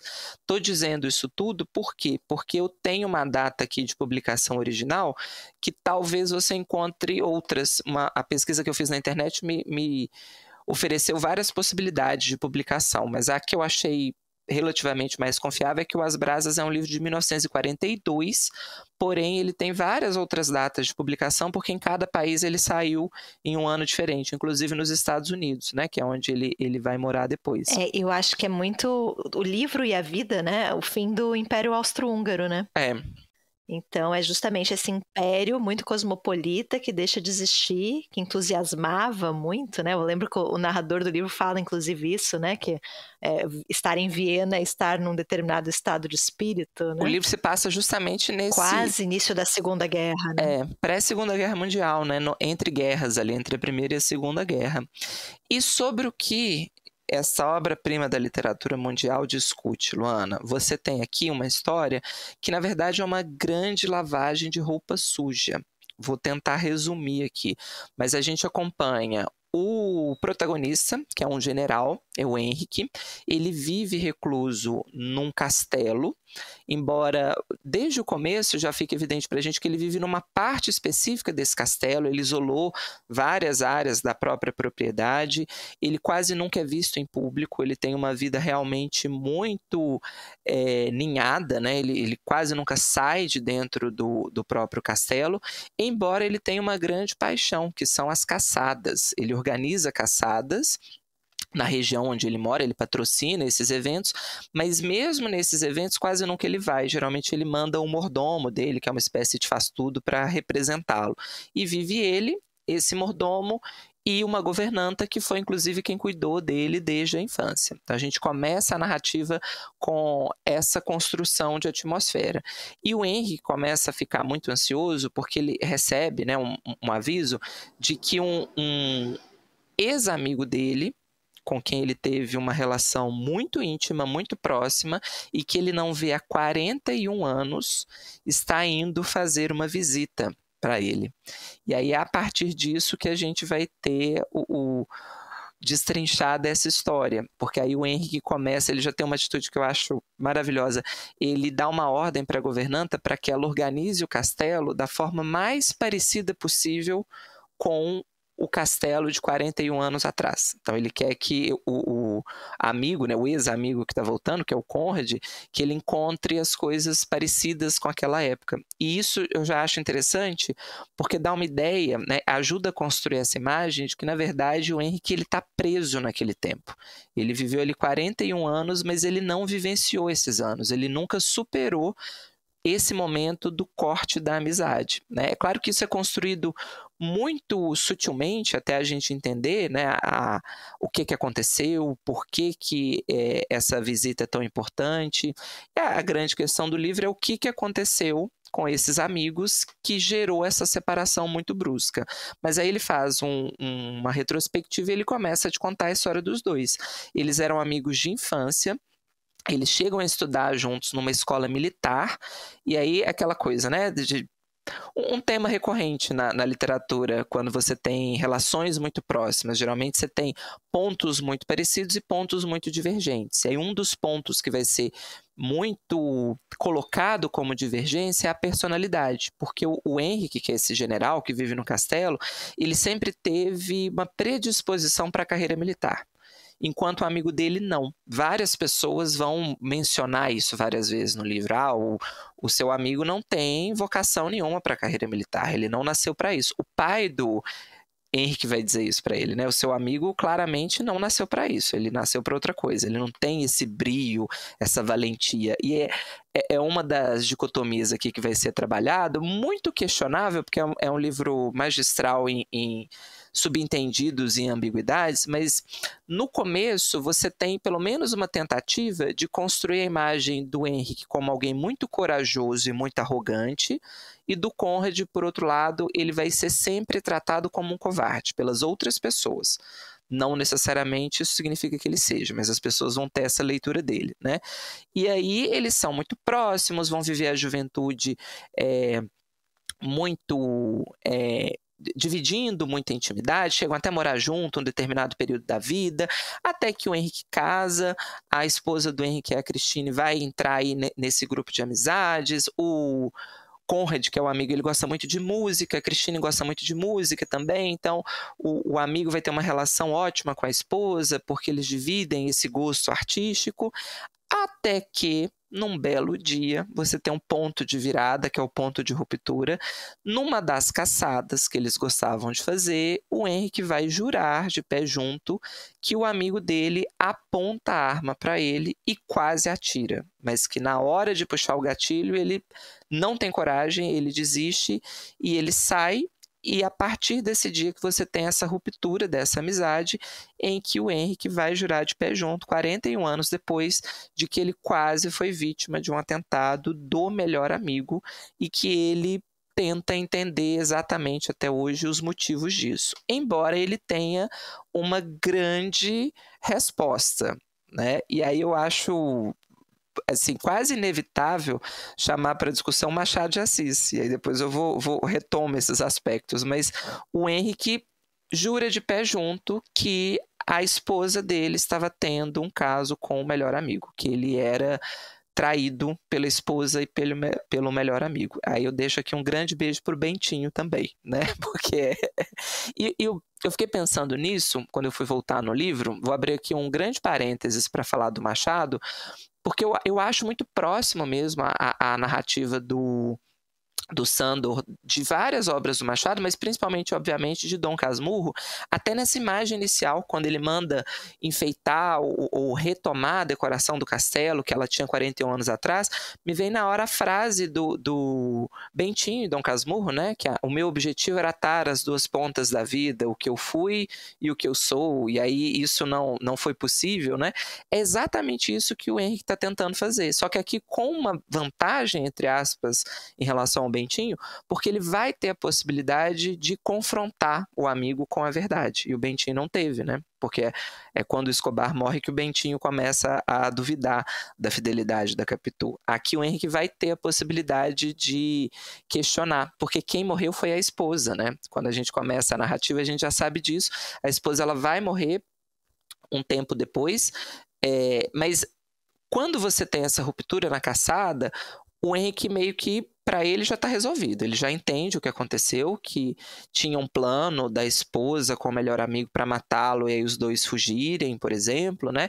E ele rompe a relação com a esposa, né? Ele vai dizer que a esposa continua morando no castelo, mas ele vai ocupar uma outra área do castelo e ele nunca mais tem contato com a esposa. Ele só vai ter contato depois quando ela morre, né, quando ele é informado da morte. Então ele só vai revê-la no pós-morte. E eu acho maravilhoso, porque tem uma frase que ele nunca vai esquecer, que é quando ele conta para a esposa, né, antes da ruptura, de que ele acha que ele foi vítima desse atentado, que a fala da esposa fica ecoando 40 anos na cabeça dele, porque a esposa fala assim, ele sempre foi um covarde mesmo. E isso vai ter várias possibilidades de leitura, né? Porque uma das possibilidades é de que ela ficou frustrada porque o plano com o amante não se concretizou, né? Que ela está com raiva do amante porque ela queria que ele tivesse matado. Mas você pode ler também por um outro viés, do tipo, ele fugiu e ele queria te matar porque ele tem inveja de você, ele sempre foi um covarde e aí ele preferiu fugir do que enfrentar essa inveja, porque um outro ponto que vai engrossar esse caldo aqui da desconfiança é a questão do dinheiro. Porque embora os dois sejam muito, muito ricos, o Henrique, que é esse general do castelo, ele continua bastante rico, ele veio de família rica. O Conrad não. O Conrad veio de uma família rica que está em declínio, então ele está ficando pobre. E aí chamo de novo o Machado para discussão, né? Porque é um dos pontos levantados pelo Bentinho também, essa questão de como a classe, né, ela desconfia uma da outra. Acho muito curioso isso, como esses dois autores tão diferentes, em épocas diferentes, como se eles dissessem assim, o rico não consegue ser amigo do pobre, né? Ele sempre vai desconfiar assim, mas será que gosta mesmo de mim ou que está aqui comigo porque quer o meu dinheiro, né? Será que ele não está tentando me matar, inclusive, até a relação com a esposa vira um objeto, né? Vira uma posse. Será que ele não quer tudo que eu tenho, inclusive a minha esposa? Será que ele não quer me matar para ele roubar aquilo que eu tenho? E dentro do que eu tenho, eu coloco a minha esposa também, né? Ela vira um bem, uma posse. Gente, é um livro estupendo, assim, nas camadas. E cai naquilo, embora eu acho que... Não vou dar o final aqui, que é belíssimo, e as cenas, né, o amigo chega, eles têm essa conversa, é uma conversa em que o general fala mais do que o próprio amigo, né? Porque é como se fosse aquele jorro, assim, eu vou falar tudo que está entalado nesses anos todos que eu queria te dizer e não te disse, e o outro vai ficando meio lacônico. Mas eu faço uma leitura, vou até jogar para a Lu depois, quando ela quiser falar, né? Mas eu acho difícil cravar. Eu acho que o Sándor Márai, ele trabalha muito, muito bem com a dúvida, assim, porque todas as respostas que a gente tem são muito ambíguas, são muito deslizantes, são muito assim, quase sempre a resposta vai projetar outras perguntas e não respostas. Você não tem assim, aquela confirmação literal de sim, foi isso mesmo que aconteceu. Mas dentro da narrativa que é criada, é até difícil que essa confirmação venha, porque assim, né, se eu confirmar isso, você pode me acusar de assassinato, você pode acusar de outras coisas, então são sempre respostas que ficam ali no limite do pode ser ou não pode ser. Eu acho que é um final menos aberto do que Dom Casmurro, mas eu continuo achando que é um livro que oferece mais perguntas do que respostas para essa discussão. E não gratuitamente eu chamei o Machado para discussão, porque o senhor Sándor Márai, Luana, não sei se você sabe disso, era um grande admirador de literatura brasileira.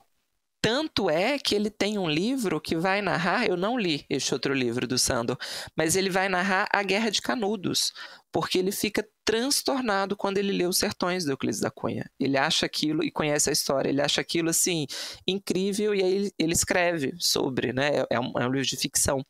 Posso confirmar o nome aqui para dar o crédito, deixa eu ver se eu acho. Então, me parece, estou querendo dizer com isso que ele escreveu As Brasas porque ele leu Dom Casmurro? Claro que não. Mas estou querendo dizer que não é uma hipótese para você que gosta de fanfic, não seria aí tão impossível assim. Mas não acredito nisso, tá? Tô polemizando aqui à toa. Eu acho que é um tema muito presente na literatura, que é o tema da dúvida, da desconfiança. E acho muito difícil construir narrativas em que essa desconfiança ela seja construída de uma forma verossímil, ela não fique forçada, né? Você que está ouvindo, né? Você que nos escuta, já deve ter visto o filme, a novela, que a pessoa tem um segredo e ela não pode contar o segredo, e aí você vai vendo capítulos e capítulos, e quando conta o segredo, você fala, que bobagem absurda, eu não acredito que era isso, não faz o menor sentido, se tivesse contado não ia afetar a vida de ninguém, podia ter contado. Aqui não, aqui eu acho que as coisas são bastante complexas mesmo, assim, que faz muito sentido essa dúvida. Fora que você tem sempre essa questão da desconfiança da primeira pessoa, né? Eu acho até, deixa eu conferir aqui, que não é narrado em primeira pessoa, não é. Mas é um ponto narrativo muito, muito próximo do personagem, do general. E é aquilo, né? Embora não seja narrativo em primeira pessoa, que você possa desconfiar, eu posso desconfiar o tempo todo do que o personagem acha ou deixa de achar, porque eu não tenho nada aqui de concreto. Então é o livro que fica sempre nessa linha tênue entre o que é fato e o que é interpretação do fato. Eu acho, assim, um livraço. E como é bem escrito, né? Assim, a escrita do Sandor é uma escrita muito elegante, muito fina. Ele é muito comparado ao Thomas Mann, por exemplo, né? Então, assim, a discussão entre os dois é a discussão mais educada que você vai ler na literatura mundial. A lavação de roupa suja mais nobre que tem, né? Assim, em momento nenhum você tem grandes destemperos, você tem gritaria, aquela coisa de dois lords confrontando e discutindo, né? Mas acho muito bom e muito complexo as respostas, porque quando as respostas vêm, elas são sempre aquelas respostas assim, mas por que você está perguntando se você não acredita em mim?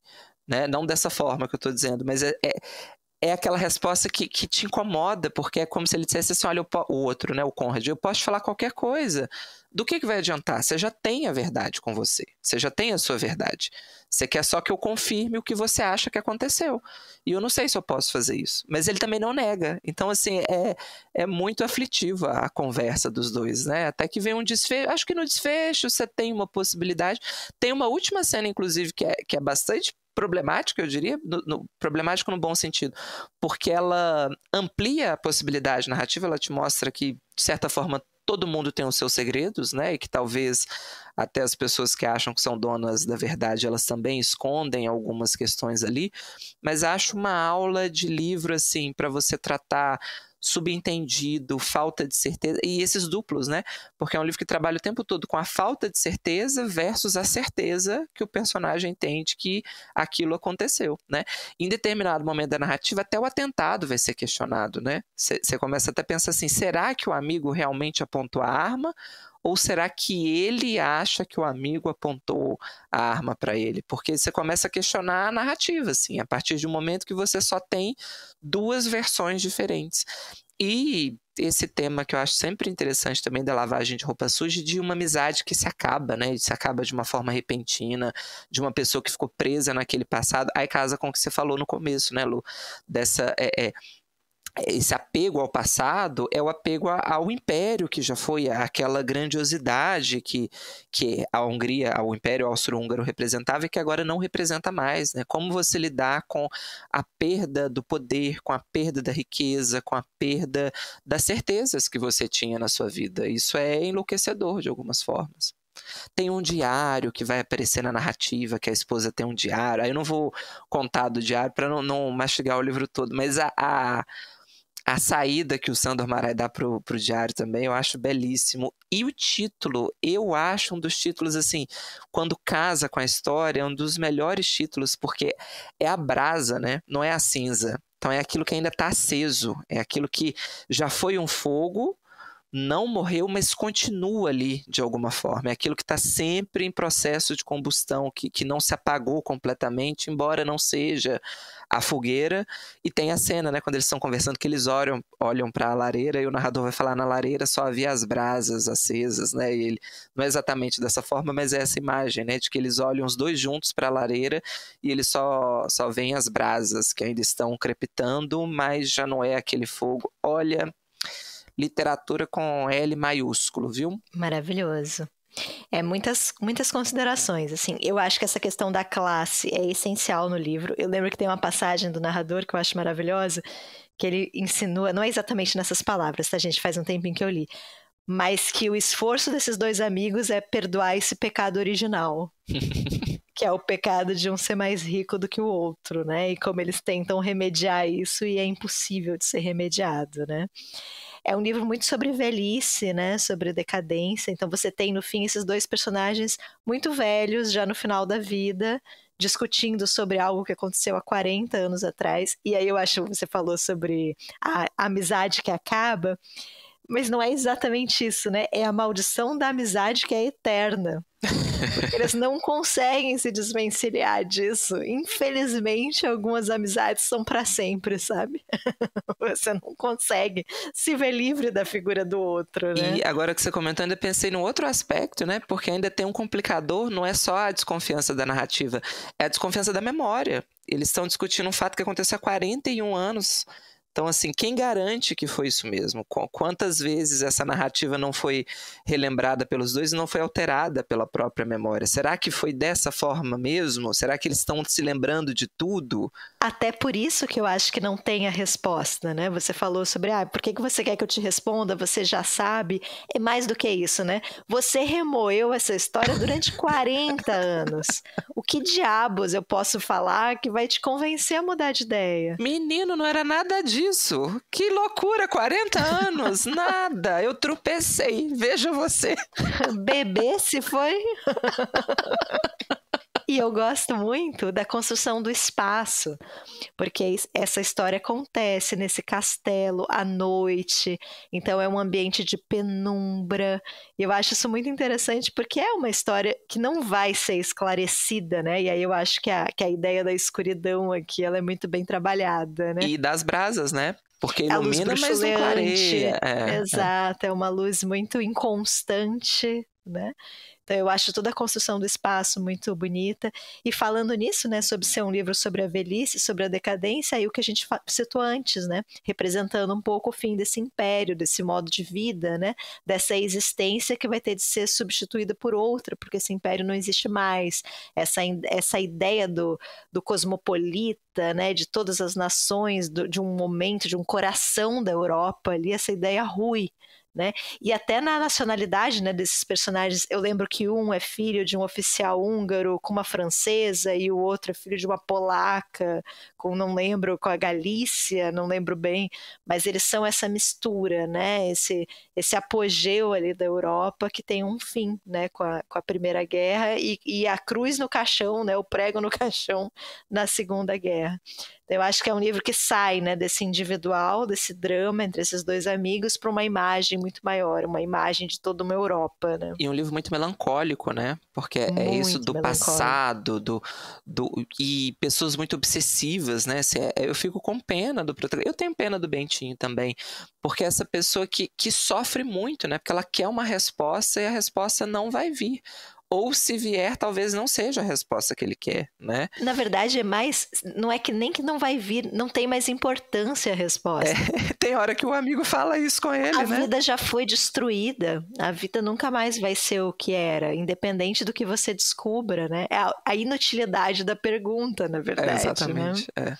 E fiquei devendo, o outro livro dele que é sobre Canudos se chama Veredito em Canudos. Maravilhoso. Sai pela Companhia das Letras também.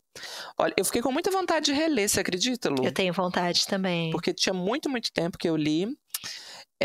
aí eu tive que fazer uma pesquisa rápida. A Lu até me ajudou com os nomes que eu tinha esquecido para falar. E quando eu fui falando, assim, quando eu fui preparando a fala aqui, eu falei, gente, eu preciso reler esse livro, porque ele é muito, muito bom. E eu gosto muito, a gente já conversou em outros episódios, mas esse tema da decadência, do que já foi grande, agora não é mais, desse apego a um passado glorioso, nossa, eu gosto muito. Eu acho assim... A gente adora. E o João já mencionou, né? Mas o Sandor Márai, ele era um jornalista que colocava a boca no mundo para todo lado, né? Atirava para todos os lados. Ele critica o nazismo, depois o comunismo, acaba saindo do país, se exilando, e ele chegou a ter sucesso no país dele. Só que depois ele vai ser censurado, as obras vão ser consideradas malditas. Eu fiquei com medo de dar essa informação e de cair numa incoerência histórica, mas acho que ele sai da Hungria por conta da dominação soviética, né? Sim. E ele era muito crítico ao comunismo, né? Eu falei do comunismo, mas não ouvi até o hino nacional quando eu falei que ele sai Não me entendam mal, por favor, mas ele sai fugindo do domínio soviético, né? Sim, a Hungria ela tem uma história muito específica e muito terrível, assim. Vários autores húngaros vão falar sobre isso, né? Sobre um governo muito autoritário, muito fechado, censuras, né? Ele vai para os Estados Unidos, o João mencionou antes, né? Que As Brasas o livro As Brasas só vai ser traduzido nos anos 2000, né, para o inglês, então ele não vai ter o merecido reconhecimento durante a vida, né? E mais do que isso, ele é um dos autores que cometem suicídio, né? Ele comete suicídio em 89. E é uma história triste e forte, porque ele já comete suicídio já idoso, né, já mais velho, e um dos motivos que é apontado é porque ele viu a esposa sofrer muito com uma doença, né?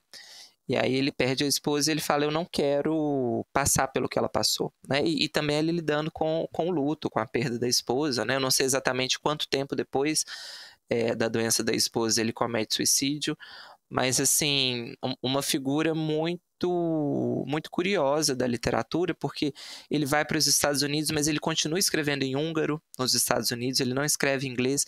Então, assim, tem camadas e camadas aqui simbólicas na obra dele. E olha, foi uma pena, foi um desencontro histórico, porque é a cara do Nobel, viu? A cara, a linguagem dele, assim, gente, que livro bem escrito, assim, sabe? Aquela prosa, tem aquela cara de clássico, né? Não sei se é todo mundo que gosta, mas é uma prosa muito elegante, muito sóbria, muito que é construída nesses disses que me disses, nas entrelinhas, né? Assim, os diálogos são muito bem construídos. É um livraço. Autor desses, assim, que compensa revisitar com calma. Eu quero reler. Eu falei que, olha, veja você, só li este livro dele e eu falei que eu quero reler. E tenho outros dele, mas, assim, é um espetáculo. Incrível, gente. Eu gosto muito de literatura húngara. Eu li poucos autores, até porque não chegam tantos pra gente, mas tudo que eu li eu acho excepcional, assim. Eu li a Magda Szabó, que é incrível também, a autora do A Porta. Eu li poucos. Agora, vou fazer um paralelo aqui, você que é europeu que nos escuta, perdoe se eu fizer um comentário redutor, mas me lembra muito literatura austríaca, porque tudo que eu li da Áustria tem esse apego também a um passado muito glorioso. Mas é o mesmo império, né, João? Império Austro-Húngaro, né? Eu entendi, Lu. É mesmo, é? Foi, a gente não sabia! Mas eu digo assim, eu acho curioso que eles mantenham, né, essa discussão até hoje, porque a Eufriede fala disso, o próprio Peter Handke, né, eles têm muito essa discussão de desmascarar, assim, como que a classe aparece a todo momento, né, assim, parece que eles fazem disso um propósito literário mesmo, assim, de obliterar por dentro essa imagem de um país muito rico, muito fino, muito educado. Vamos aqui julgar no ventilador o que a gente varreu para debaixo do tapete, né? Assim, acho muito bom. Eu li pouca coisa húngara. Eu li o outro que é sempre citado, né? Que é o Peter Nadas. Você leu também, né, Lu? Uhum. Mas aguardo mais coisas aí, mais traduções. A gente comenta outro dia, A Bíblia, do Peter Nadas. Quando ele ganhar o Nobel, a gente comenta. E se ele não ganhar, nadas. Pro Peter, nadas. Ai, Eu achei tão bobo. Bom, quarto livro então? Quarto livro, Lu. Vamos lá. Estão com a gente ainda? Hoje o episódio tá longo, né? Episódios de aniversário, de favoritos, de melhores do ano, tendem a ser São longos. robustos. Eu fiquei pensando, gente, sobre que autor trazer, né, para esse top 5. E tem 2 autores que são muito importantes para minha formação de leitor e que eu já li muitas coisas. Os 2 de língua inglesa, veja que colonizada que sou. Um deles eu já citei, que é o Ishiguro, Kazuo Ishiguro. A gente falou sobre Vestígios do Dia. Os Vestígios do Dia. Belíssimo título, inclusive. Mas tem um outro autor que é muito importante para mim, autor polêmico também, que é o Coetzee. John Maxwell Coetzee, sul-africano, mas que hoje em dia se considera australiano. Bem no clima da vida de Luana, só autores nômades que mudam, que migram. E ele já se mudou várias vezes, porque ele lecionou nos Estados Unidos também, né? Ele morou em alguns países por aí. Mas é um autor muito premiado, né? Ganhou o Booker Prize 2 vezes, foi o primeiro autor a ganhar o Booker Prize 2 vezes, ganhou o Prêmio Nobel. E ele é conhecido principalmente por conta do Desonra. Desonra é o livro mais famoso dele e eu considero o melhor mesmo, mas como ele já foi muito comentado, eu decidi trazer outro livro para cá, para esse top 5, que não o Desonra. Que disruptiva! Não é? O da Ursula Le Guin eu acho que eu fui muito óbvia, então aqui eu tentei fazer uma surpresa. Mas tem eu adoro o Desonra, tá, gente? Eu ainda falarei do Desonra neste podcast, eu sou louca por este livro. Outro título belíssimo. Desonra, né? Que é o Disgrace, em inglês. Mas eu vou falar de um livro que eu considero tão bom quanto e tão perturbador quanto, que é o A Espera dos Bárbaros, de 1980, antes do Desonra, né? Portanto. E ele foi lançado no Brasil pela companhia, né? A obra do Coetzee sai pela companhia, tem muitos livros dele publicados por aqui, com tradução de José Rubens Siqueira. E esse livro fala sobre um magistrado que é uma espécie de prefeito e ele trabalha em uma região fronteiriça de um grande império, um pequeno vilarejo muito distante da capital, e ele já está lá há 30 anos.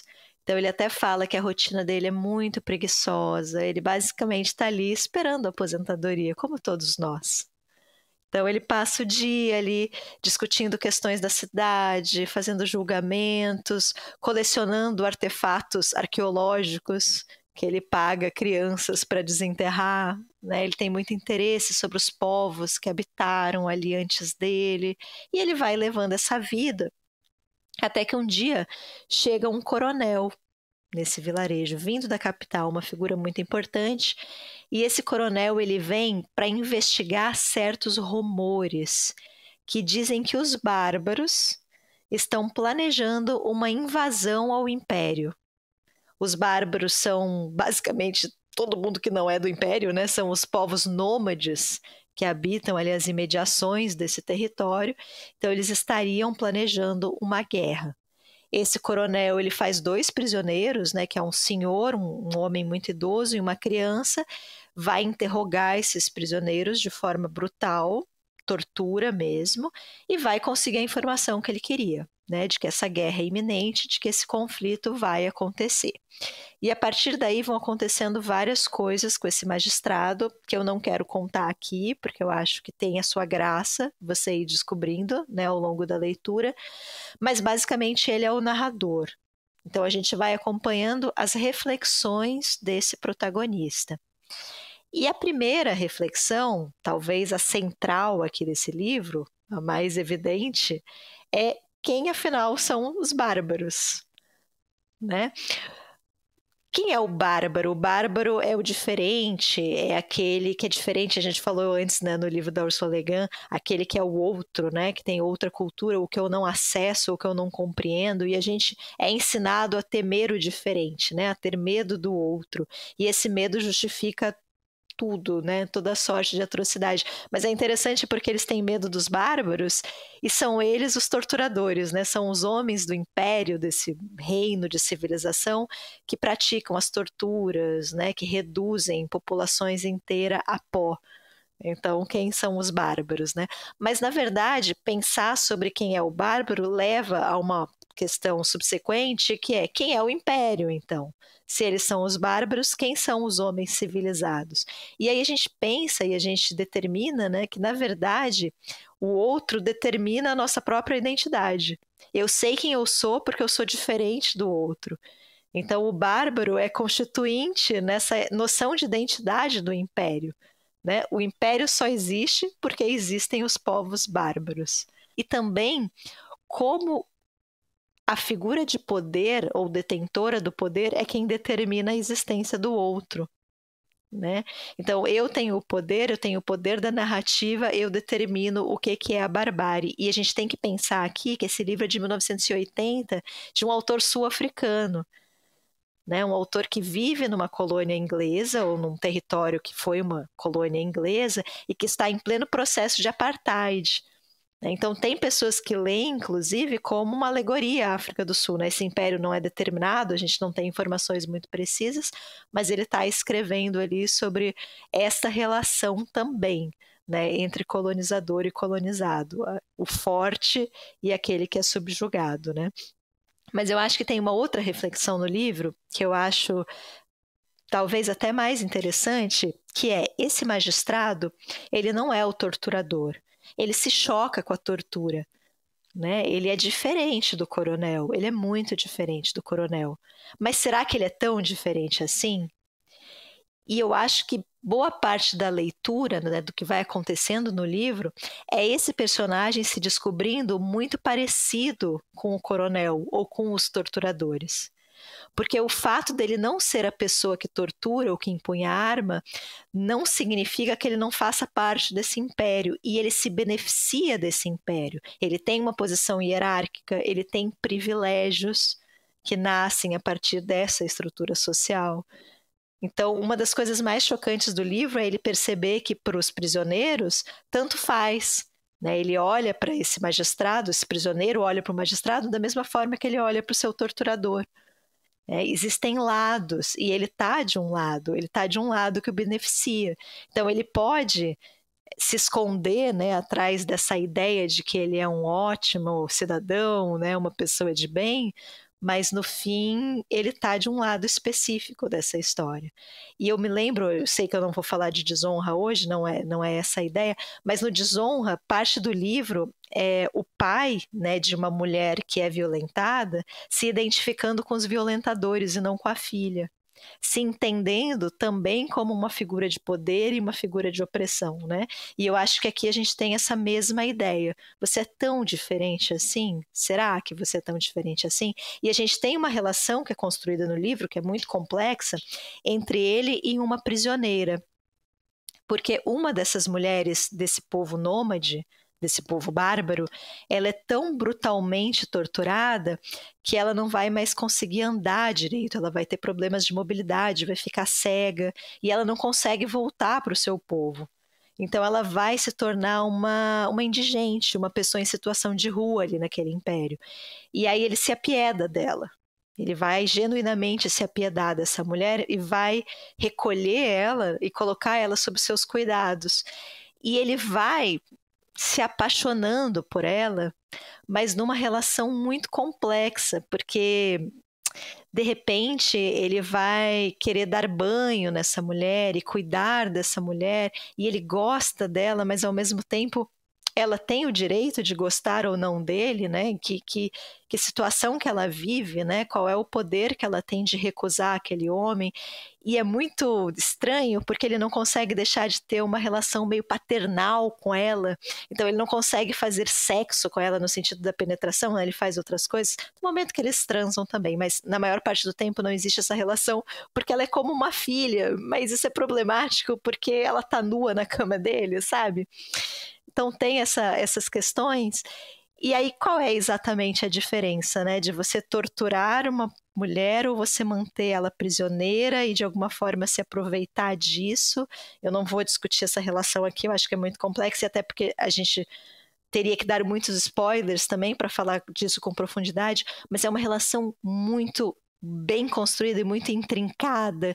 Em algum momento ele vai tentar fazer algo de bom por ela e devolver ela para o seu povo, e isso vai ser um pouco a desgraça desse personagem.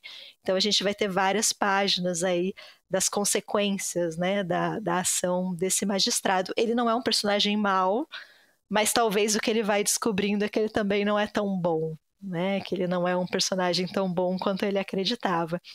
E eu acho um livro muito brutal e muito perturbador, porque ele já começa com a cena de tortura. As primeiras páginas já são as torturas desse senhor que vai acabar morrendo, dessa criança, tortura com uma criança e depois com outros prisioneiros que são trazidos. Então é um pouco o Coetzee mostrando o que nós somos capazes de fazer com o outro, né? O quanto de nós a gente destrói, o quanto da nossa própria humanidade a gente anula para a gente ser capaz de praticar algo tão terrível quanto a tortura. E por algo muito subjetivo, né? Essa tortura ela é praticada em nome do império, em nome da civilização, em busca, o narrador fala isso, né? O magistrado fala isso, em busca de um tom sutil da verdade.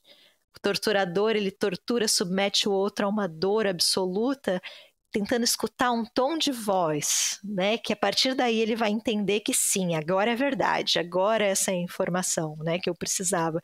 Como que você arrisca a integridade do outro por algo tão questionável e tão insubstancial como o tom da verdade, né? O tom da voz do outro que revela a verdade. Como que alguém pode pensar que isso é algo objetivo, né? E que pode ser de fato trabalhado. Então ele já vai falar sobre essa dor e sobre essa subjugação absoluta do outro no início do livro. Eu acho que isso é muito forte, mas dá o tom de toda a narrativa. É sobre isso que ele está falando. Né, sobre o que nós somos capazes de fazer com o outro e como que a gente justifica as nossas próprias atrocidades, né? É um livro muito difícil de ser lido, não do ponto de vista da escrita. Eu acho que o Coetzee ele escreve de forma muito fluida, assim, são livros que são muito difíceis de largar, você começa a ler e você não consegue parar. É uma leiturona clássica inglesa, assim, que a narrativa é muito importante, né? A história é muito importante, a forma é mais simples nesse sentido, mas o que ele conta é muito perturbador, assim, as descrições são muito visuais, são muito gráficas, então são livros difíceis, assim, de leitura muito difícil, mas eu gosto demais do Coetzee, assim.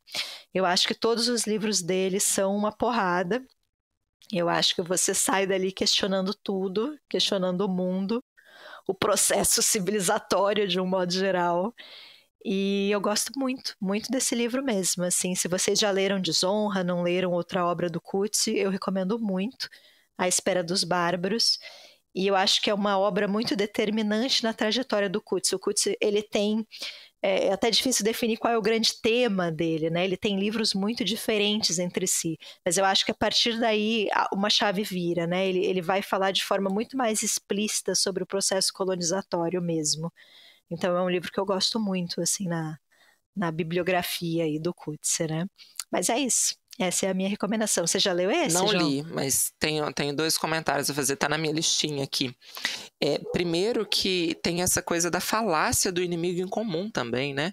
Como que a partir do momento que estados, que populações criam essa ideia de precisamos nos unir para vencer esse inimigo em comum, você tem uma carta branca para fazer as maiores atrocidades, porque tudo é legitimado em função dessa guerra. Então eu estou fazendo uma coisa que eu nem queria estar fazendo, mas se ele fizer vai ser muito pior. Então, assim, que a gente vê assim, essa carta sendo usada ao longo da história, desde que o mundo é mundo, e continua sendo usada no Brasil, inclusive, né? Assim, o tempo todo, quando você tem discussões políticas, é sempre tudo bem, você pode não concordar com tudo que eu estou fazendo, mas o inimigo em comum, esse medo do comunismo, por exemplo, né? Que vem lá do Plano Cohen, por exemplo. Então, assim, como que é uma crítica social bem feita e que me lembrou esse livro do Códice é o que a gente chama de ficção especulativa, né? Que não é uma distopia, não é uma ficção científica, mas é esse livro que, e se, né? Então, assim, num lugar que eu não denomino, é um império diferente, pode ser na Terra, pode não ser, pode ser em outro lugar, mas esse e se, que é o tema do Saramago, por exemplo, com ensaios sobre a cegueira, né? É o que a gente falou no ano passado, do Golding, William Golding, né? A Espera dos Bárbaros, que é na cabeça o Senhor das Moscas, né? Então é sempre que vão, tanto o Saramago, quanto o Golding, quanto o Coetzee, vão entrar nessas discussões de Estado, né? O que configura uma civilização, o que a gente acha que é civilizatório, o que não é, e o quão frágil às vezes são esses critérios que a gente usa, né? Então é um tipo de literatura que eu gosto, mas tem que ter estômago, né? Você tem que estar preparado, porque eles vão descer ali aos infernos. Mas é um livro, eu não li, tá na minha lista.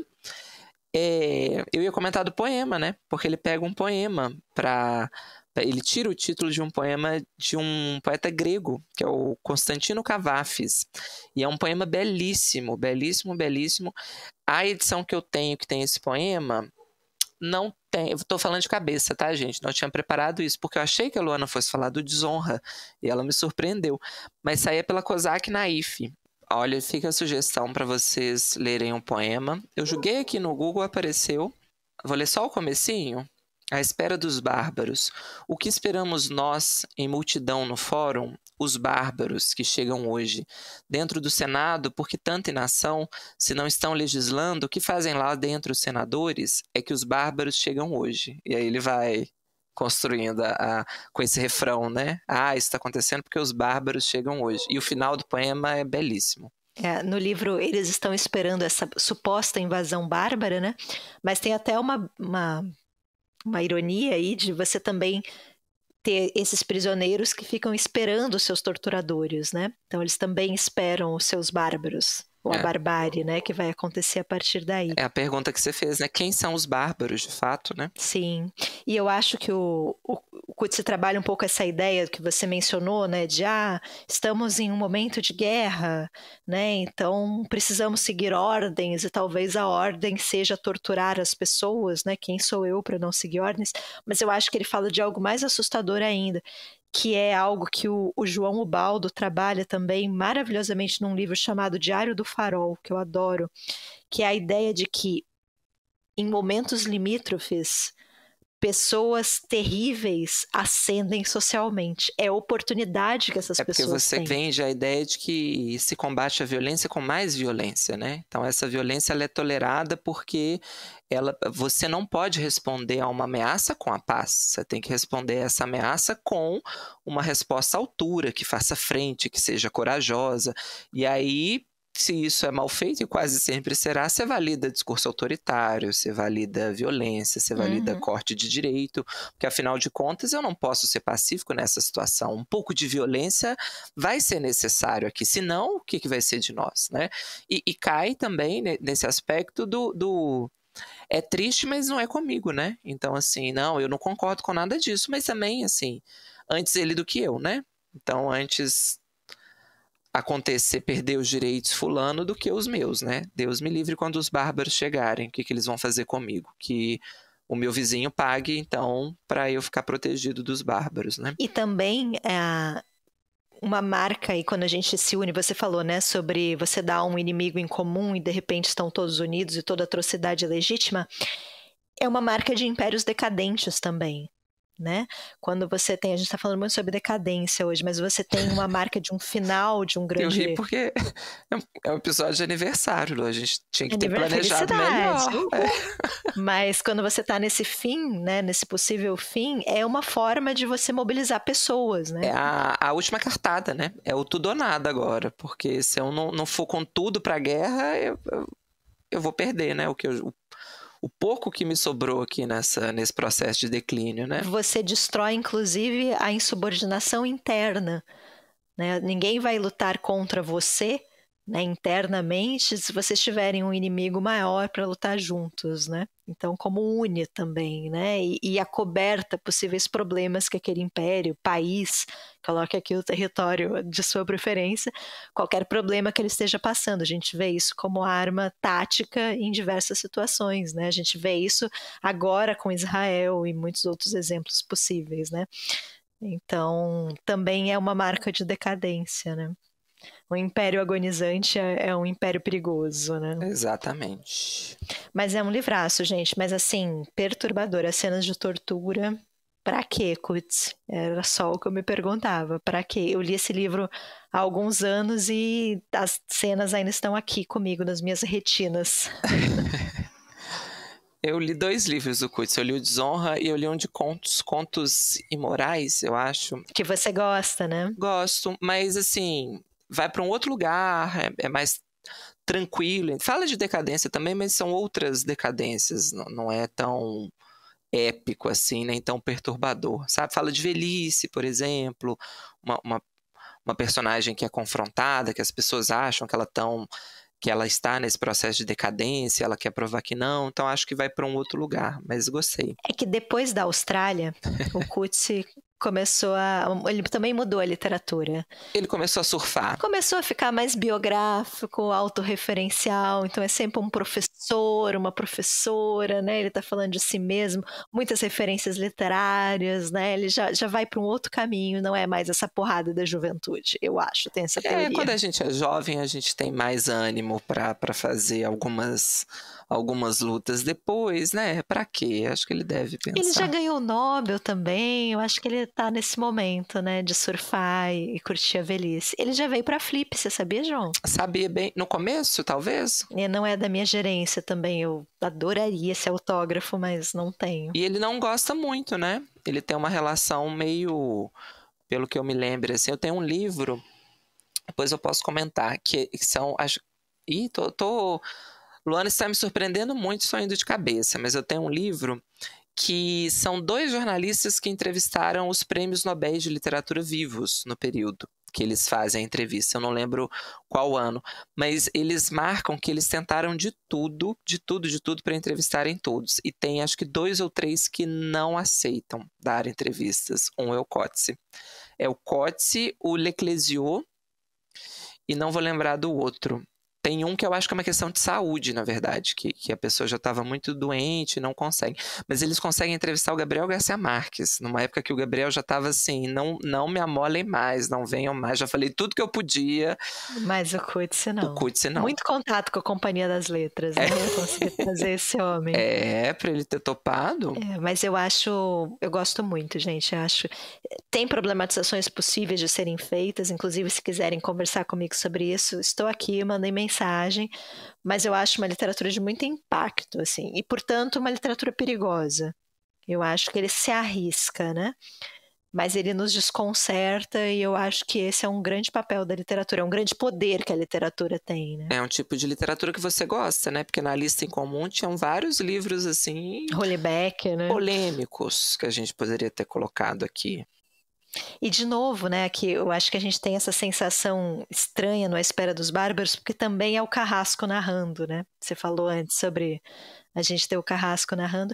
E eu, gente, tenho uma fascinação por literaturas africanas de um modo geral. É algo muito importante para mim, é algo que eu estou sempre descobrindo.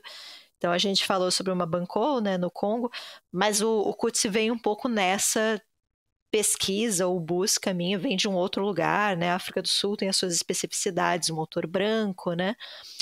Ocupa ali um outro espaço, mas é um autor que eu acho muito interessante, assim, vale demais conhecer.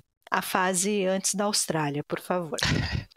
Você acha que a Austrália estragou? Eu acho, eu nunca perdoarei a Austrália por isso. E hoje ele é cidadão australiano, eu acho. Eu acho que ele abriu mão da cidadania sul-africana. Não sei por quê. Tem países que não permitem dupla cidadania. Não tô polemizando não, tá, gente? Eu não sei nem se é uma questão legal. Pode ser até uma questão de legislação, de burocracia. mas eu sei porque nas tabelinhas lá eu fico assim, injuriado, porque parece que a África do Sul tem um prêmio Nobel, só ela tem 2. Como que estão dando esse Nobel para a Austrália? Sim, porque assim? tiraram, né? Tiraram, agora aparece oficialmente o prêmio Nobel da Austrália. Não é não. Pode tirar o canguru da chuva, dona Austrália, não é seu, esse não é seu não. É isso, mas muito legal, muito perturbador, na verdade. É isso, Luana, então... É isso, estamos cansados já, sem voz. Bem que eu pedi uma pastilha. E... recados de sempre, sigam a gente nas redes sociais, agora sim no plural, porque nós temos um canal no YouTube, acho que só faltou a gente falar do canal. Quem ainda não viu, vai lá, deixa um joinha, curte, comenta, compartilhe pra gente crescer cada vez mais. Você que nos escuta, esta princesa da Luana não merece isso de aniversário? A princesa não vai se pronunciar porque pareceria muito arrogante, né? Mas a princesa acha que sim. Tem agora o Apoia-se, né? Ama a gente, mas ama quanto? Ai, que horror. Abafa. É isso. É isso, gente. Um beijo. Feliz aniversário atrasado de novo, Lu. Obrigada, Eu já João. dei os parabéns no dia, já fiz mensagens carinhosas, gravei até vídeo no Instagram. E vou resumir com 2 palavras. Parabéns. Boa semana para todo mundo.